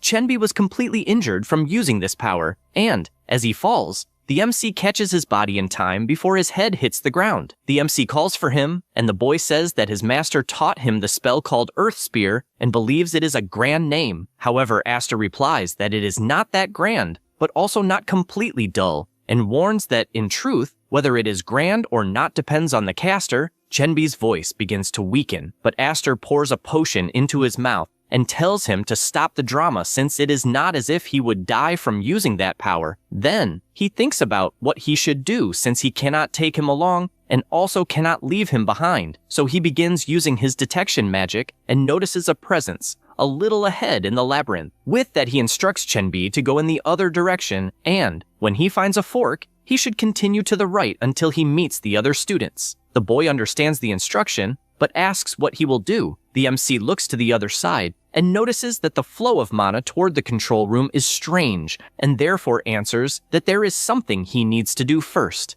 He runs through the labyrinth and keeps wondering where that strange sensation came from. He realizes it was not something from the Declans, but from something else. Only then does he understand what it is, since right in front of him is something from the demonic realm. He smiles, since he is feeling something that is not so familiar, even though that demonic energy is unforgettable. In addition, there are also demonic beasts, since they even recreated those cursed creatures that terrorized the continent centuries ago, always doing the worst possible things. He becomes extremely excited and calls Frizen a filthy rat. Meanwhile, in the control room, Frizen bursts into laughter, since it was a success, because a demonic beast truly appeared and the demonic realm manifested perfectly. Before, it was only a partial success when only the demonic energy appeared, but this time it is complete. He knows it was all thanks to the ancient artifact he possesses, since, with spatial isolation, he sneaked into that room and, with the corrosion of demonic energy, took over the control room, being able to manifest the demonic realm at will. Then, a man in the room asks if it was really a success, since he did things halfway. Frizen replies that just generating demonic energy already fulfills their contract and guarantees that the professor they want as a target will fall on his own. The masked person says it does not matter, since as long as the Xenion Academy is destroyed, that is great. Frizen agrees and calls him the watchdog of the Weimar family. The man tells him to shut up if he wants to stay alive. Frizen reflects that the guy is nothing more than a vassal of the Declans, who goes around putting on that fake bravado, but he will endure it, since when the contract ends, he will gain his own laboratory. Then he smiles, since the most important thing is to create the demonic realm, because he will be fulfilling a hidden desire and finds this joy addictive, as it is the Society of Forbidden Magic. Salvation. The man then asks how much time is left until they gain control of the core. Since a student is approaching, Frizen does not believe such nonsense and comments that the first test subject has finally appeared. The man does not understand what he means by test subject, and Frizen asks if by any chance he is curious, since he must want to know what happens when a human is exposed to so much energy like this. He explains that according to ancient texts, it is different for humans, humanas, or ether, as they will undergo beastification. Frizen continues thinking about what he should do, since along the way, there are golems and demonic beasts, so there is nowhere to run, and he will be forced to retreat. Suddenly, the MC completely changes his expression, frightening both of them, and, smiling, tells Frizen to wait for him. The masked man, upon hearing that a student knows Frizen's name, questions whether he has seen the boy before. Frizen replies that he has not and has no idea who he is, and does not even have the slightest notion of how he knows his name. In addition, he is shocked to see that the MC pulled several test bracelets from his pocket, and cannot believe what this might mean, since he deliberately attracted the monsters. Aster prepares himself, and, with his absurd speed, jumps from monster to monster, placing the bracelets on them. This causes the golems to focus on the demons as targets, while the MC merely watches them destroy each other. Frizen goes mad over this, since his babies will be destroyed. In addition, he does not understand how the hell a student can be so fast. He screams desperately, ordering his creatures to stop the intruder, but with such absurd speed, there is nothing they can do until the control room is destroyed. The two cannot believe what they are seeing. The MC then greets Frizen, saying that they have finally met again. Elsewhere, Chenbi is frightened, since right in front of him, he manages to find Damien, but the latter is playing with the golems as if it were nothing. Another person also arrives at the location,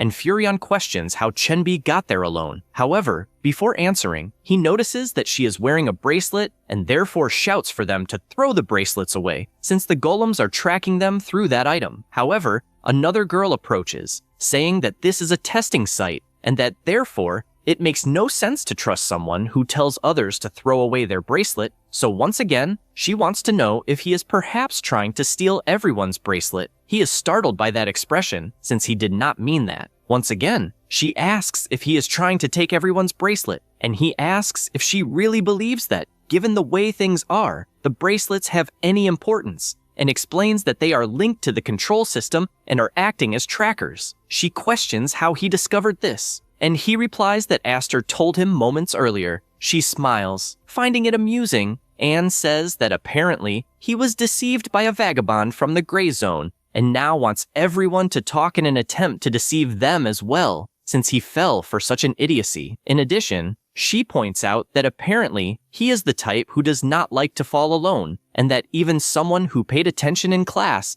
ended up being tainted by a vagabond. These words leave him completely furious, since he knows that Aster is an incredible guy who is willing to sacrifice himself to help a new friend. However, before he can say anything, he hears someone talking about when they met the MC. It was Damien telling about the first time he met Aster, and that he had asked what he had, and without even hesitating, the MC replied that he had a friend, and that is why he trusts him, his friend. Having said that, he throws the bracelet on the ground, since he does not need it, and, smiling, calls Chenbi to leave that place. He is surprised to see this reaction from Damien, since he had never witnessed anything like that from him before. Meanwhile, in the control room, the MC tells Frizen that they have finally reunited and says that he even once went to the demonic realm to kill him and did not expect them to meet in that place. Frizen calls him a lunatic, since he does not even know the MC nor the demonic realm that he mentioned, and orders the hunting dog to protect him. The masked man asks if this really is the first time they are seeing each other. He replies that it is, and Mordor turns around saying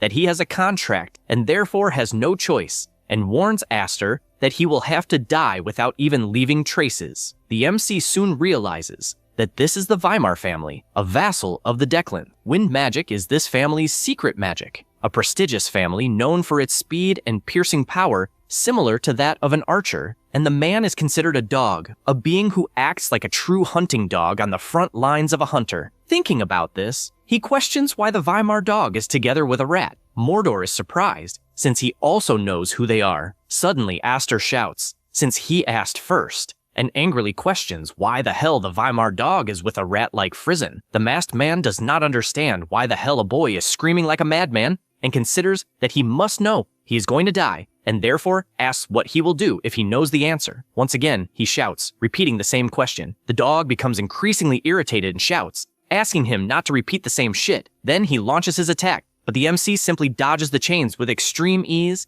and once again, repeats the question, wanting to know why the hell the Weimar dog is with a rat like Frizen. He calls him a bastard, since he does not stop repeating that question, and questions why he is so obsessed with it. He begins to manipulate his weapons and controls them in the direction of Aster, who continues to repeat the same question without stopping, and with each question makes the dog more and more furious, increasingly wanting to tear the MC to pieces. He reflects that, with his return magic on his weapon, it is impossible for anyone to dodge. However, Aster comments that he is too stressed since none of the weapons were accurate. He prepares to grab the chains and says that he has raised dogs before, and explains that these animals become anxious when they hear a very loud noise repeatedly, just like Mordor himself at that moment. The masked man becomes even more irritated since he is being treated like a real dog. But due to this distraction, he takes a direct hit to the ribs. In addition to the MC stating that, in fact, he is nothing more than a Declan's dog. Frisian sees this and shouts, wanting to know what the dog is doing, since it makes no sense to get beaten by a kid. However, the MC, with all the strength in his fist,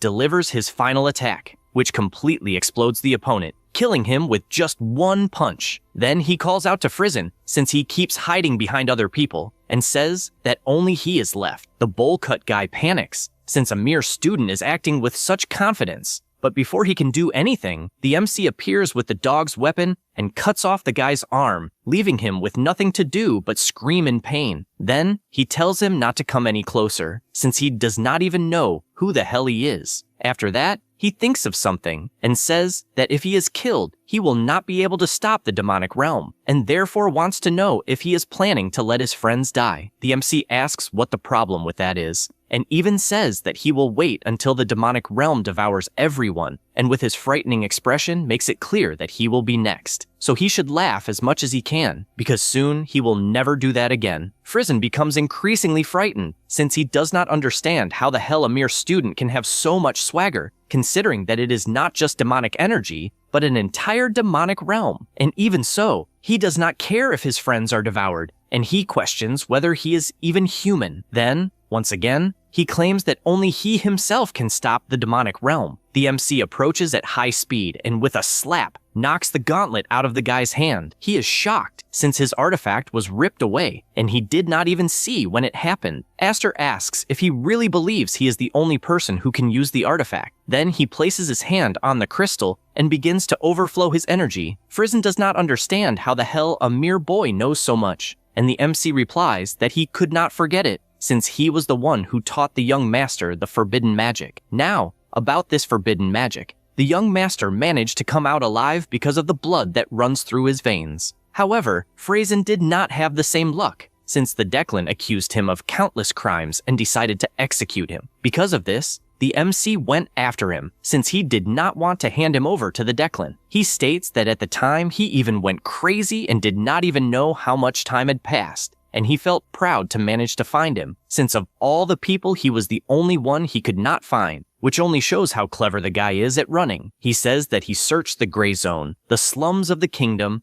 and even the underworld of the empire, and in the end, there was not a single place he did not search. Then, after hunting him for so long, he discovered that in the end, the place where he hid was the demonic realm. The MC bursts into laughter remembering this, since anyone would definitely go insane in that place. And even so, he could not find him, because the demonic beasts were attacking all the time. Eventually, he gave up on the demonic realm and decided to leave, and a mercenary was waiting outside. He said he had news, but did not have the courage to enter the demonic realm, so he waited outside. Then, with his bizarre expression, he reveals that the news was that Frisian was already dead, and that the Declan had captured him and extracted every piece of information about the forbidden magic and the artifact. Frisian, already without strength on the ground and with a trembling voice, says that he truly does not understand what the hell he is talking about, since compared to the young master of any family, he himself is nothing more than a servant. Aster takes a potion from his pocket and hands it over, since he does not want him to die and even wants him to rest well. Frisian cannot believe that he is being healed and knows that this is his chance, because he needs to find an opening to survive. The MC resumes telling his story, revealing that on the day he looked up at the sky, the wyvern was right above him. Then, when he looked at himself, he seemed like an idiot. His revenge had stopped being for his companions and had become merely a form of emotional release. Frisian realizes that he has an opening to escape, but the MC places his hand on his face and slams him into the ground, at the same time that the MC shouts that he has finally found him to take his revenge. He is excited, since the wait was long, and he even went after the knowledge he had left behind several times, such as information about the demonic realm and the forbidden mana of that disgusting artifact. He activates his magic toward the chains and pulls the weapon into his hand, thinking that he will recreate every detail of the pain he felt and that it will be fun. Frizen starts crying from how scared he is, even without understanding what the hell is happening. Meanwhile, in the labyrinth, the golems are being destroyed and the professors are working at full capacity, since they need to find the students as quickly as possible. Felina, on the other hand, is furious about the whole situation, especially because she spent 2 hours on a damn ancient magic. At that moment, someone calls her and shows a crystal ball, also saying that all spells have been dispelled and that the internal magical eye system has been restored. She takes the crystal ball in her hand and orders them to prioritize locating the survivors instead of capturing the intruders, as well as not announcing it to the public since they do not know how they will react. The staff agrees and resumes searching for anyone. They begin finding the students and even the golems chained by Damien's vines. The professor observes from afar, trying to understand what happened since the intruders had control of the corridor of challenges for 2 hours, and, even so, there were no casualties. Suddenly, Professor Perun calls her through the communicator and says that he entered the internal control room and that she will not believe what he found. He shows it through the crystal ball, and Felina is completely shocked as the professor is asking to see how the intruders already were when he arrived. She admits that she has seen many strange things,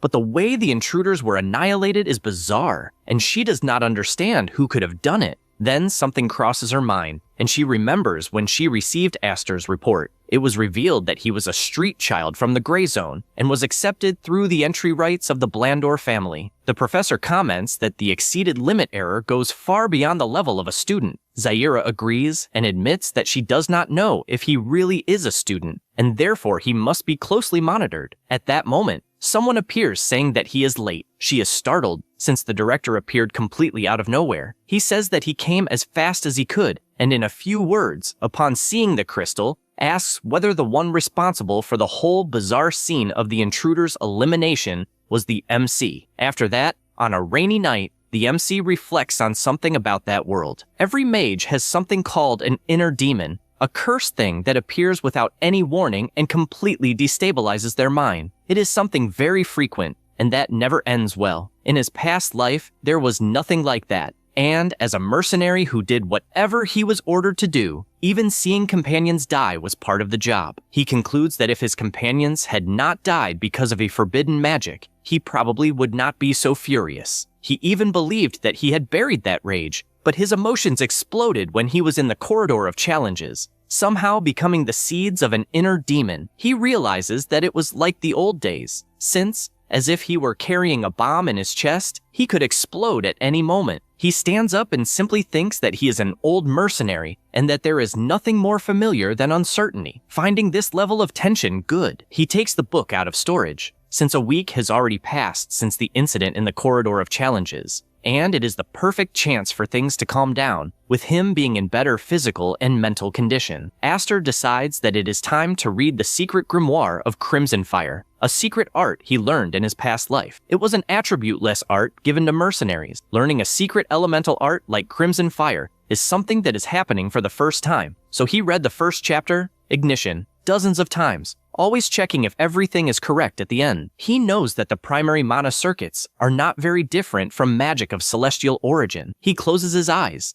since merely circulating mana through the Crimson Fire circuit will only give it the aspect of fire. Therefore, he needs to mentally imagine the clear form of fire, a solitary flame that needs nothing else. He concentrates more and more on the fire, a flame that does not need oxygen. The power continues to form until it completes the ignition step. He is surprised, since it remains powerful as always, and compared to the mana he normally uses, the power of that magic is roughly double. The MC knows that, at the moment, he needs comprehension, and his current limit is once. The recoil is much stronger than that of attribute-less mana, which, at that moment, makes a collision-type casting with fire mana out of the question. He finds it a shame that he cannot use collision casting, but he knows that with time he will be able to. With that, he knows he is one step closer to the leader of the Declan. He reflects that for now, he needs a magic that is worth using, and, in any case, fire element magics do not require that much compatibility between secret art and magic. Only then does he realize something, as he feels a strange sense of pressure, and whoever is causing this pressure is deliberately showing their presence. He decides to go to the place to see what it is about,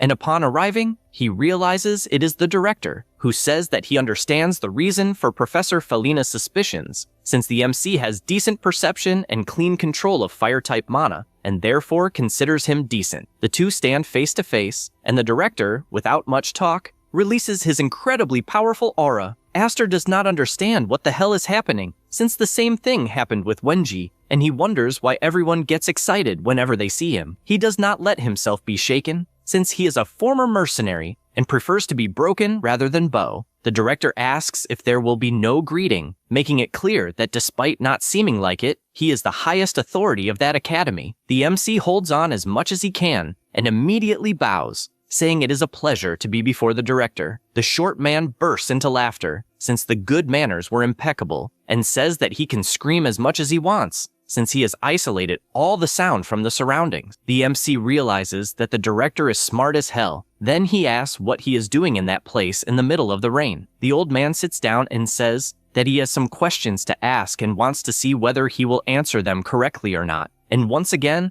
with his absurd aura, asks them to sit down. Aster simply cannot believe the pressure he is feeling, since it is not just killing intent, and he kneels without understanding whether that pressure is just mana. The director then comments that Professor Felina told him that the MC is hiding some things, and then, with his colossal pressure against Aster, which even manages to destroy the ground, asks what is actually going on. He simply cannot believe that the man in front of him is the same old man who was stuttering in the Grand Hall, since he is definitely a monster. However, compared to the bastard from the Declan family, he is nothing. He begins to overflow his energy, trying to read the flow of mana that is pressing him against the ground, and after managing to stand up, activates his indirect method, releasing the pressure on himself. After things calm down, Aster admits that he took care of the rats that were causing trouble in the challenge corridor. The director finds it strange and asks if he will not even try to hide it, and he replies that no, since it is not something that needs to be hidden, and confesses that it would be better if they did not find out about it, but it is not something he cares that much about hiding. Then he asks if there are any more questions. The old man becomes serious once again, and the MC becomes worried, since he feels like he did back when he ate the wyvern in Fern. The director takes a deep breath, and Aster realizes that the old man is a rare kind of lunatic, since he becomes serious and then normal, until he becomes serious again, oscillating like that. The director admits that the MC has a great eye, and therefore says that he will ask only a few questions, and that he should answer only the ones he can, since that is better than beating him for no reason. With that, he sits down and realizes that the atmosphere has become different from before, and that it feels more like a war mage, with a frightening atmosphere befitting someone who is the director of the school. With that, the old man prepares to ask the first question, but the MC interrupts and asks whether he happened to hear about a wyvern becoming food. He does not understand what the hell he is talking about, and the MC apologizes, asking him to continue. This irritates the director, who warns that if he is interrupted again, he will be beaten, and that, as he is younger, he must show respect, since there are no teachers on the battlefield. Aster does not understand what the hell he is talking about, since that place is not a battlefield, but since he knows that the strong decide the rules, he obediently kneels. The old man realizes that he can finally speak seriously, and, getting straight to the point, questions what kind of scum the invaders were to have been left the way they were. Before answering, Aster asks what he intends to do. He replies that he will crush them, since the Emperor will approve, and with that, he will gather his old companions once again. The MC reflects that these so-called old companions must be war mages or powerful knights, so they are not ordinary people, and therefore answers that those responsible were the Declans. The old man is left speechless upon hearing this, and asks whether he happens to know a mage who became wyvern food. He replies that he does not, and the director comments that he does not either, and that he is sensing inconsistency in his answer, and therefore wants to know what he is hiding. Aster gets pissed, since the old man is as sharp as ever, and even thinks it would be wonderful if all the blame fell on the Declans. So, seeing no other option, he reveals that it was the Weimar family, one being the hunting dog and the other the magical engineer Frizen. The old man asks whether he has any evidence of this,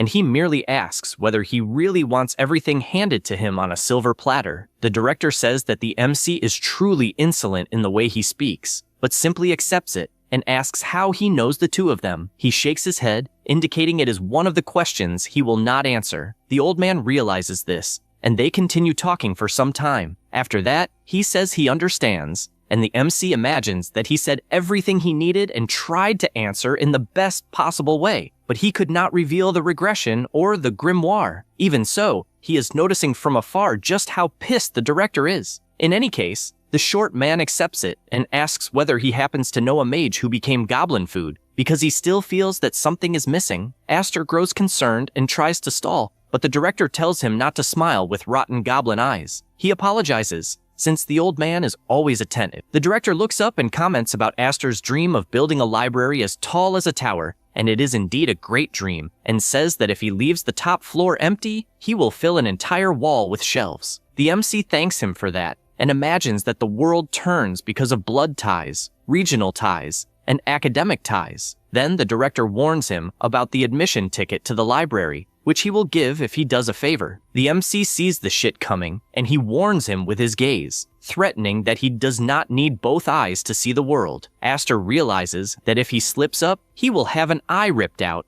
and therefore says that he is eager to know what the favor will be. The senior replies that the favor can wait, since they will resolve it with time, and says that an artifact that summons a demonic realm is dangerous, but can also be used in several other ways, such as spatial isolation, from which even the MC himself could benefit, such as when building the tower. He grows concerned, since the old man is always one step ahead. After all, the spatial isolation function of the artifact can even create magic circles in the corridor of challenges, rendering them useless. So if it is a magic that even the Academy's professors could not break, it could obviously be useful in protecting his tower, but he knows there is a problem and comments that he does not have much knowledge about magical technology. The director tells him to go talk to Professor Felina and will even pull some strings for him, since she is someone he can trust. Even so, while he himself does not further investigate the identity of the MC, it will be difficult to convince the professor not to do anything. With that, the two continue talking for a long time. On the following day, at the academy, the students are going back and forth, just like the MC, who sees someone calling out to him. It was Damien and Chenbi, fat from eating so much. Aster questions why the two look like a ball. Chenbi feels embarrassed to answer until a student calls out to him, wishing him good morning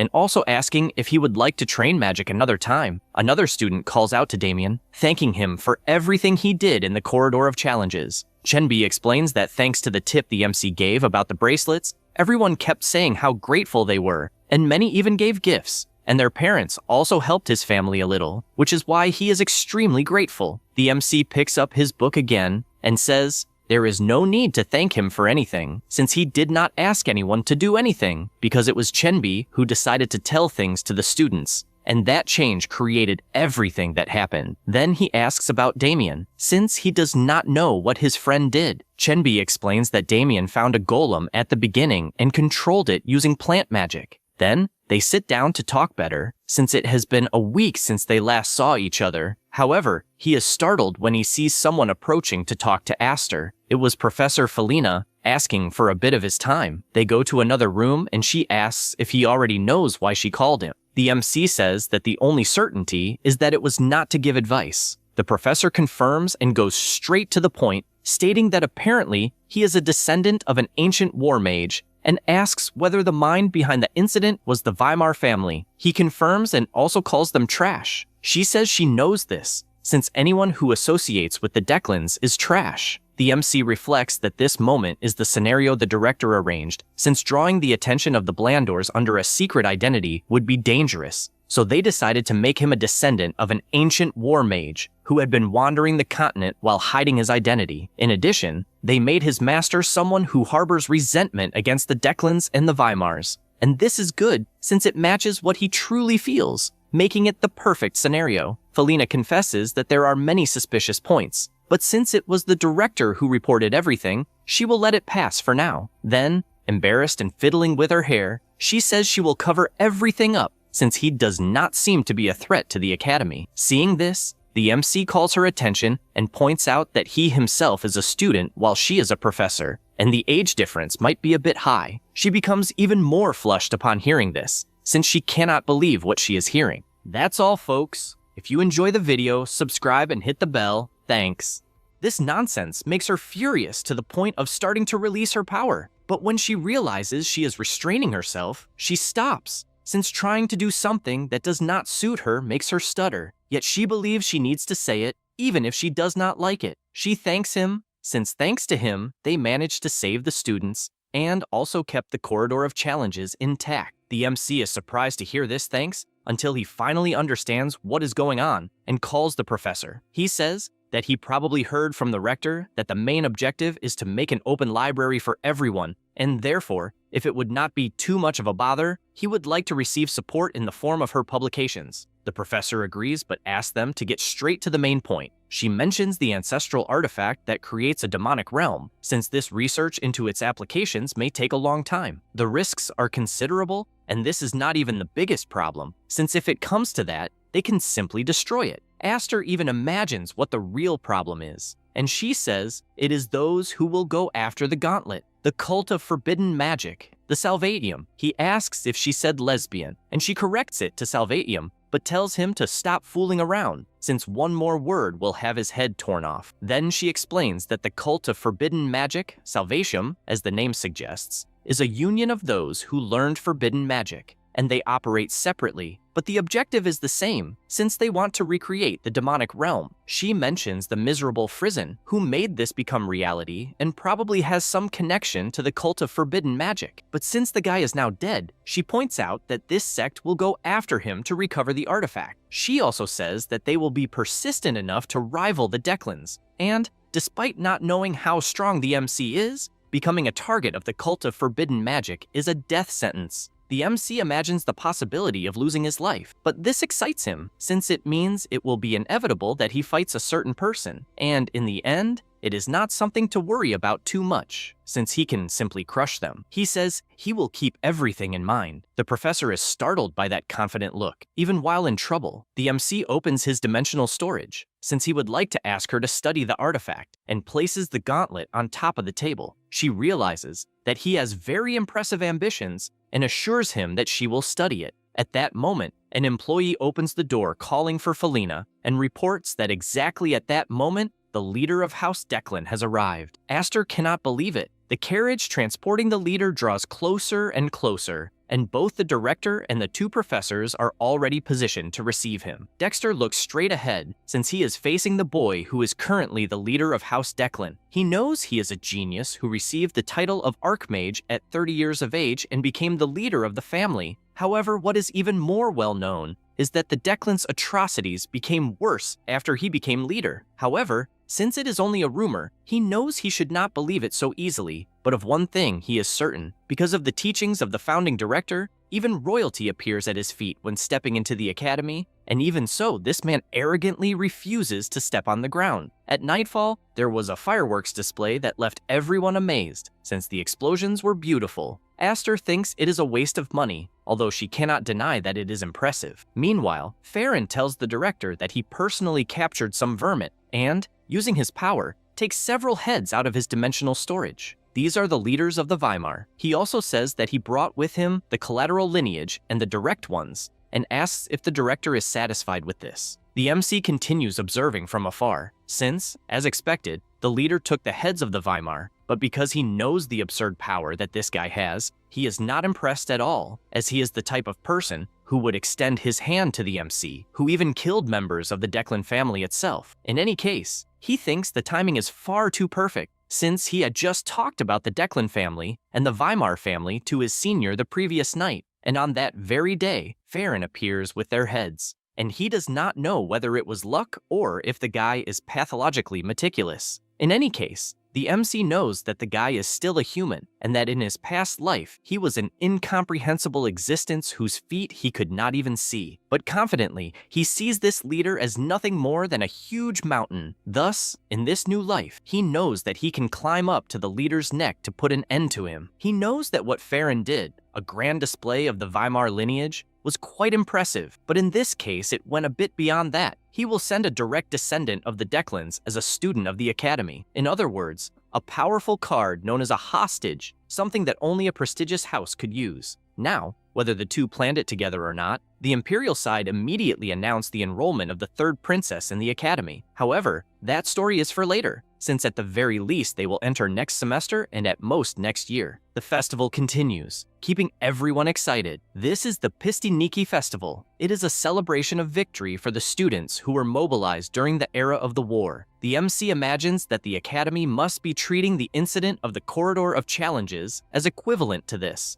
but it is also a good excuse to raise the academy's monotonous atmosphere. Perhaps because of that, there is alcohol at a school festival, since this party is a celebration of victory, so the academy allowed it, with only off-duty mercenaries hired for security, who are probably not drinking so openly. One of the men is pleased, since no one is managing to beat him in the drinking competition. Suddenly, someone puts their money on the table. It was Damien, shouting that he also wants to try. Suddenly, the school announces that everyone in the academy must go to the award ceremony, which is about to begin. Because of that, Aster grabs Damien and drags him away. After all, it is time for him to receive his reward. The rector says that he has a few words to say since they will proceed to the prizes, and that the winners are to go up on stage when their names are called. He begins by calling Dahlia, then Damien, Eveline, Chenby, and lastly, Aster. The MC looks at Evelyn, since he knows that she is the daughter of the Goldrin Exchange Company. He thinks there is something strange about her, since he does not remember her standing out anywhere in his past life. And, even so, as the witnesses confirmed her deeds, she is being recognized as a contributor. They go to receive the prize, and the MC already knows that it would obviously be a higher rank elixir. The rector offers his profound gratitude for Aster's contribution,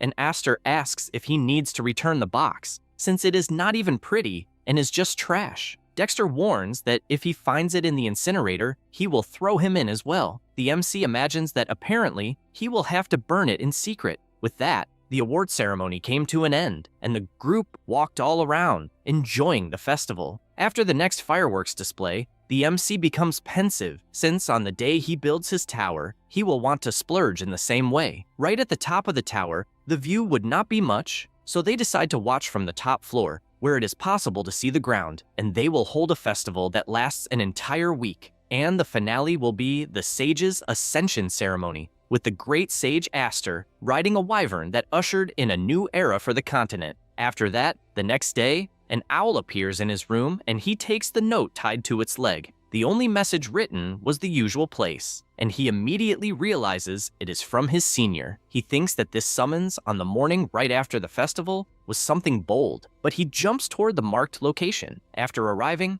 Aster observes that the building has been used since forever and was also used by many mercenaries, but it is abandoned and forgotten by the academy, making it perfect for secret conversations. He announces his arrival, and the rector tells him to enter, even offering tea. The MC asks the reason for being summoned so early, and Dexter says he had a favor to ask and had even mentioned it before. He remembers that the rector did ask for a favor in exchange for the library pass. The old man puts his hand in his pocket, saying it is a simple favor, and shows a letter that must be delivered to a friend of his. The MC does not like this at all, since he senses trouble, and big trouble at that, so he asks where he has to go. The rector says he asked some old companions and managed to find out where his target is, and that he is hiding very well. He says it is in the great forest of Hammern, and Aster already thinks this is a pain. That is because this great forest has been preserved since ancient times, and throughout its vast land, there are not only all kinds of monsters, but also invaluable magical materials, and he wants him to find one person in that place. The old man explains that it will not be difficult since there are people who live in that area, and if he checks some camps, he will find the person soon. The MC prepares to apologize, since he is not liking this, but the rector interrupts, saying he almost forgot to talk about the reward, and shows that he prepared something quite modest for his hardworking junior. Aster soon notices that there are 2 Ansali's top-rank elixirs, 5 high-rank elixirs, and 10 intermediate rank elixirs, among other things. The rector asks again what he was going to say after "I'm sorry," and the MC continues his sentence, excited, apologizing, but saying that this time he will take longer to graduate from the academy, since he definitely accepts this mission. After returning to the academy, he reads the letter with the rewards once more and becomes extremely happy, since just looking at it makes him feel good. After all, if he counts the reward he received at the festival ceremony, that gives him 3 of the highest rank elixirs. In addition,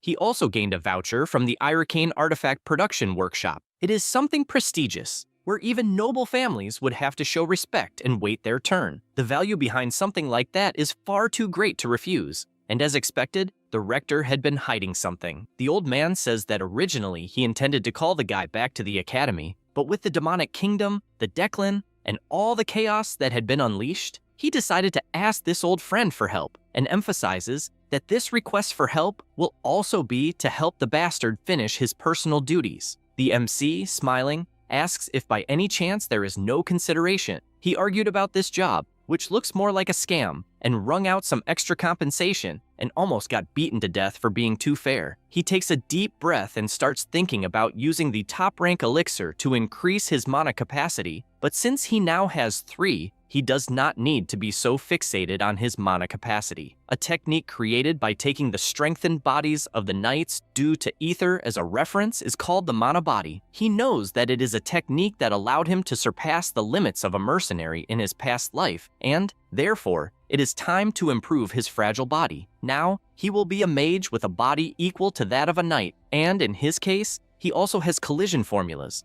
interference formulas, and countless techniques that he still cannot use. With all of this, he concludes that he can reach an even higher place than in his past life. He goes to a quiet place and begins to meditate. After finishing, he takes a pill and swallows it. Immediately, his body overflows with incredible energy. He knows that the breathing technique is always the same, but this time, he will put every drop of the highest rank elixir directly into his body. He needs to let the mana enter every joint, every muscle fiber, and every nerve. This is his greatest objective. However, he feels a colossal pain and thinks this is a drag, since his fire mark is coming into action once again. He gets pissed because he almost lost his focus, but he also gets excited because if the fire mark is active, then he only wants to know what kind of boost he will receive this time. He calmly continues as planned, since first, he must circulate the mana throughout his entire body, not through the mana circuits, and then finally injects the mana into the muscle fibers, which makes him feel an incredible pain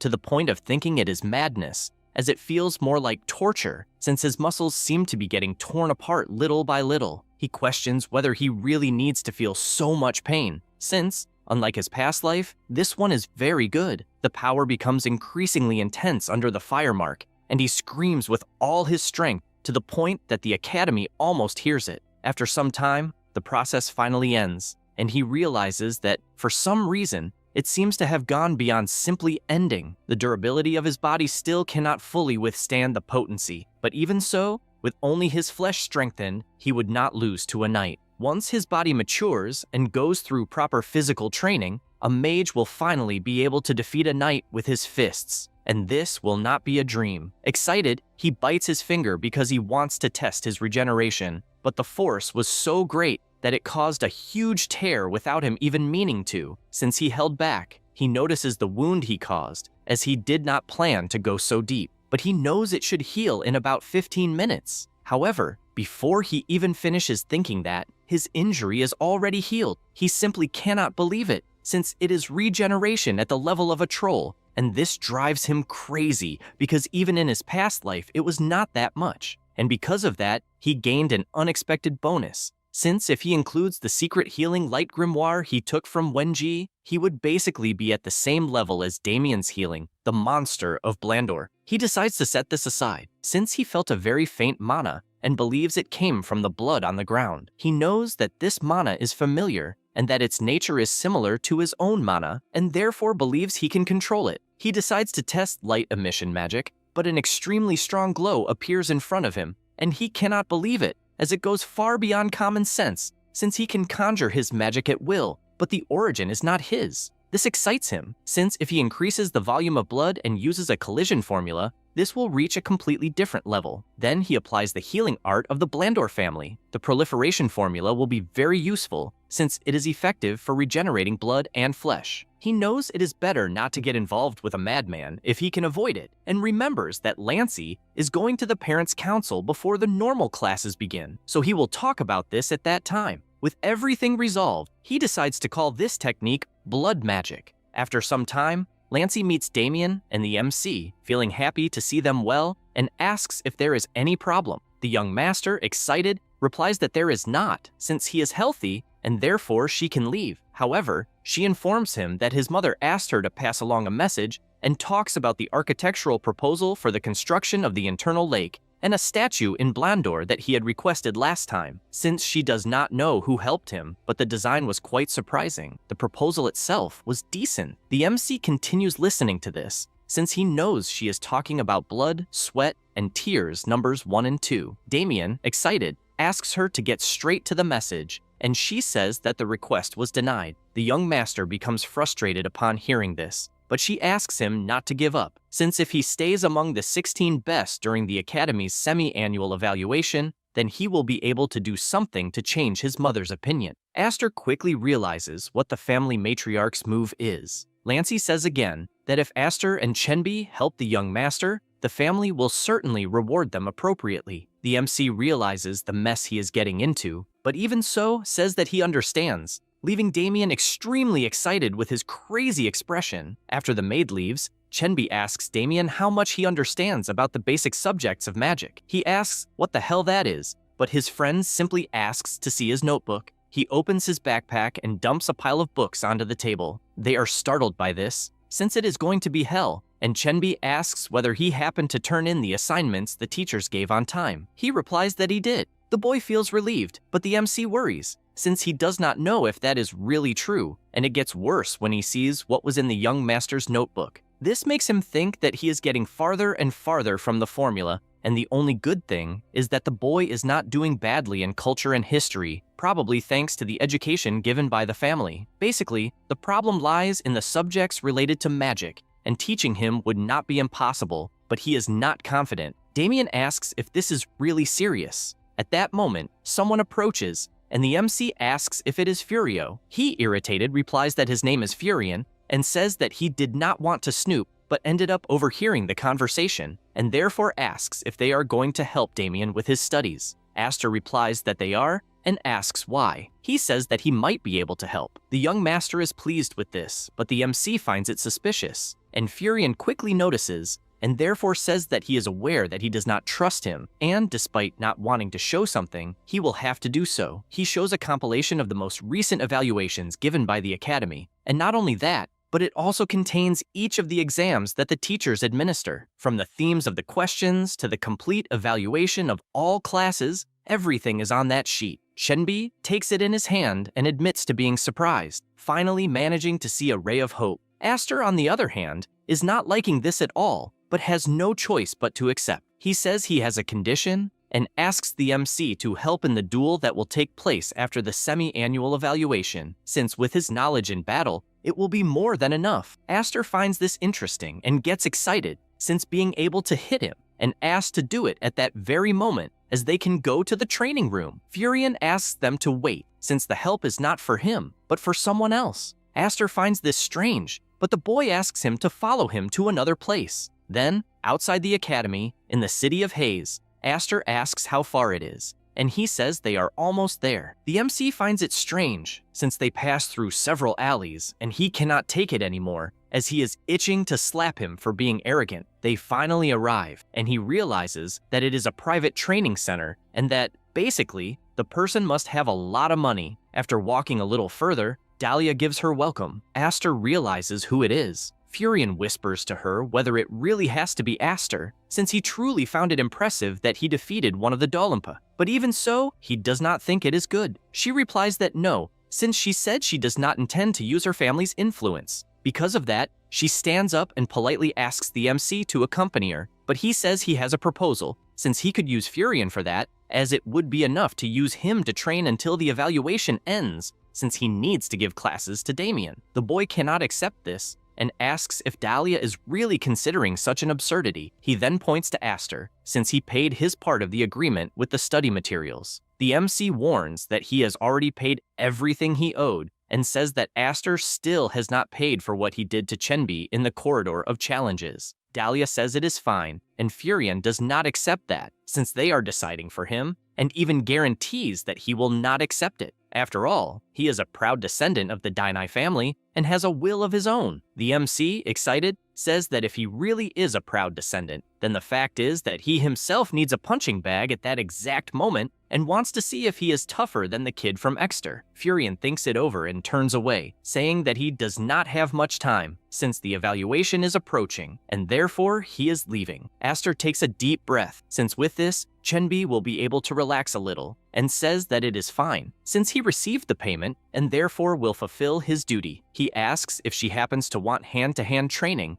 and she replies yes. Meanwhile, elsewhere, Evelyn is calmly eating with a boy, and she comments that due to the recent incident in the corridor of challenges, customer complaints have increased a lot lately, and apparently, not a single person has managed to obtain a bracelet from the corridor of challenges. He prepares to speak, but she interrupts, saying that according to what she heard, at the very least the preparations for the semester evaluations will be ready next week. He is startled, since he is afraid that she will ask him to steal the evaluations. Evelyn says that this would be a big problem, and that she only mentioned the subject, hoping it would help in that regard, and therefore asks if he understood correctly. He feels pressured by this, until she hands him a paper, asking him to go to a certain place, since there is someone very good at this kind of work there, and then tells him to eat the food before it gets cold. Back to the MC, he continued training with Dahlia. This makes him imagine that in his past life, he would have broken her neck while telling her to stop talking nonsense, and that was how his relationship with her was,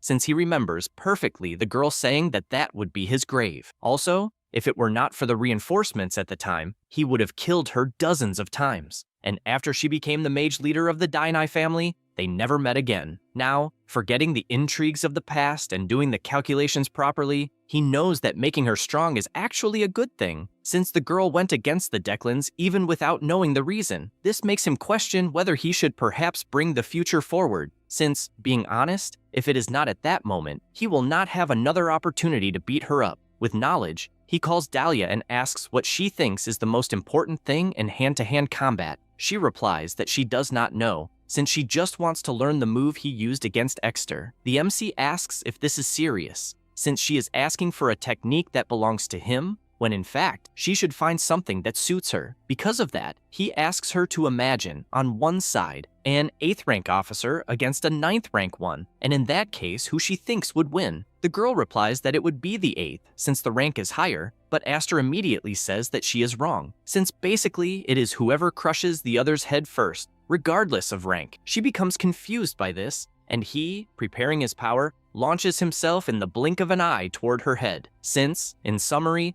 the one who wins is the one who strikes first. After that, later in the afternoon, Aster resumes walking around the academy and imagines that if Dahlia keeps getting beaten like that, she will end up getting strong easily. At that moment, something catches his attention, since he sees Daibi wandering back and forth, which makes him remember the 320 gold coins. The boy remains worried, since this time they want him to tear up the exam papers. But in truth, he wants to bail out because he has no peace at all. He thinks about Evelyn, since this girl has more than enough power to make a certain thing happen. He reads the instructions once more, since he knows that it is actually a perfect opportunity, because what the girl wants is to make connections with the noble families. And if he does the job right, he may also become part of those connections. He arrives at the location and knows what he needs to do, but everything differently. At the same time, the MC continues following him. Dibe, already inside, is not sure if the place is correct, since it looks more like an ordinary tea house. The attendant asks what the order is, and he politely asks for the dragon horn tea to be very hot and cold. The four-eyed man says he understands and asks him to wait a bit. Only then does the boy realize that Evelyn was telling the truth, since he would have embarrassed himself if he had said that code in a normal shop. The attendant offers the cup of tea and comments that the boy seems frightened by the atmosphere, since many people, when they hear the term black market,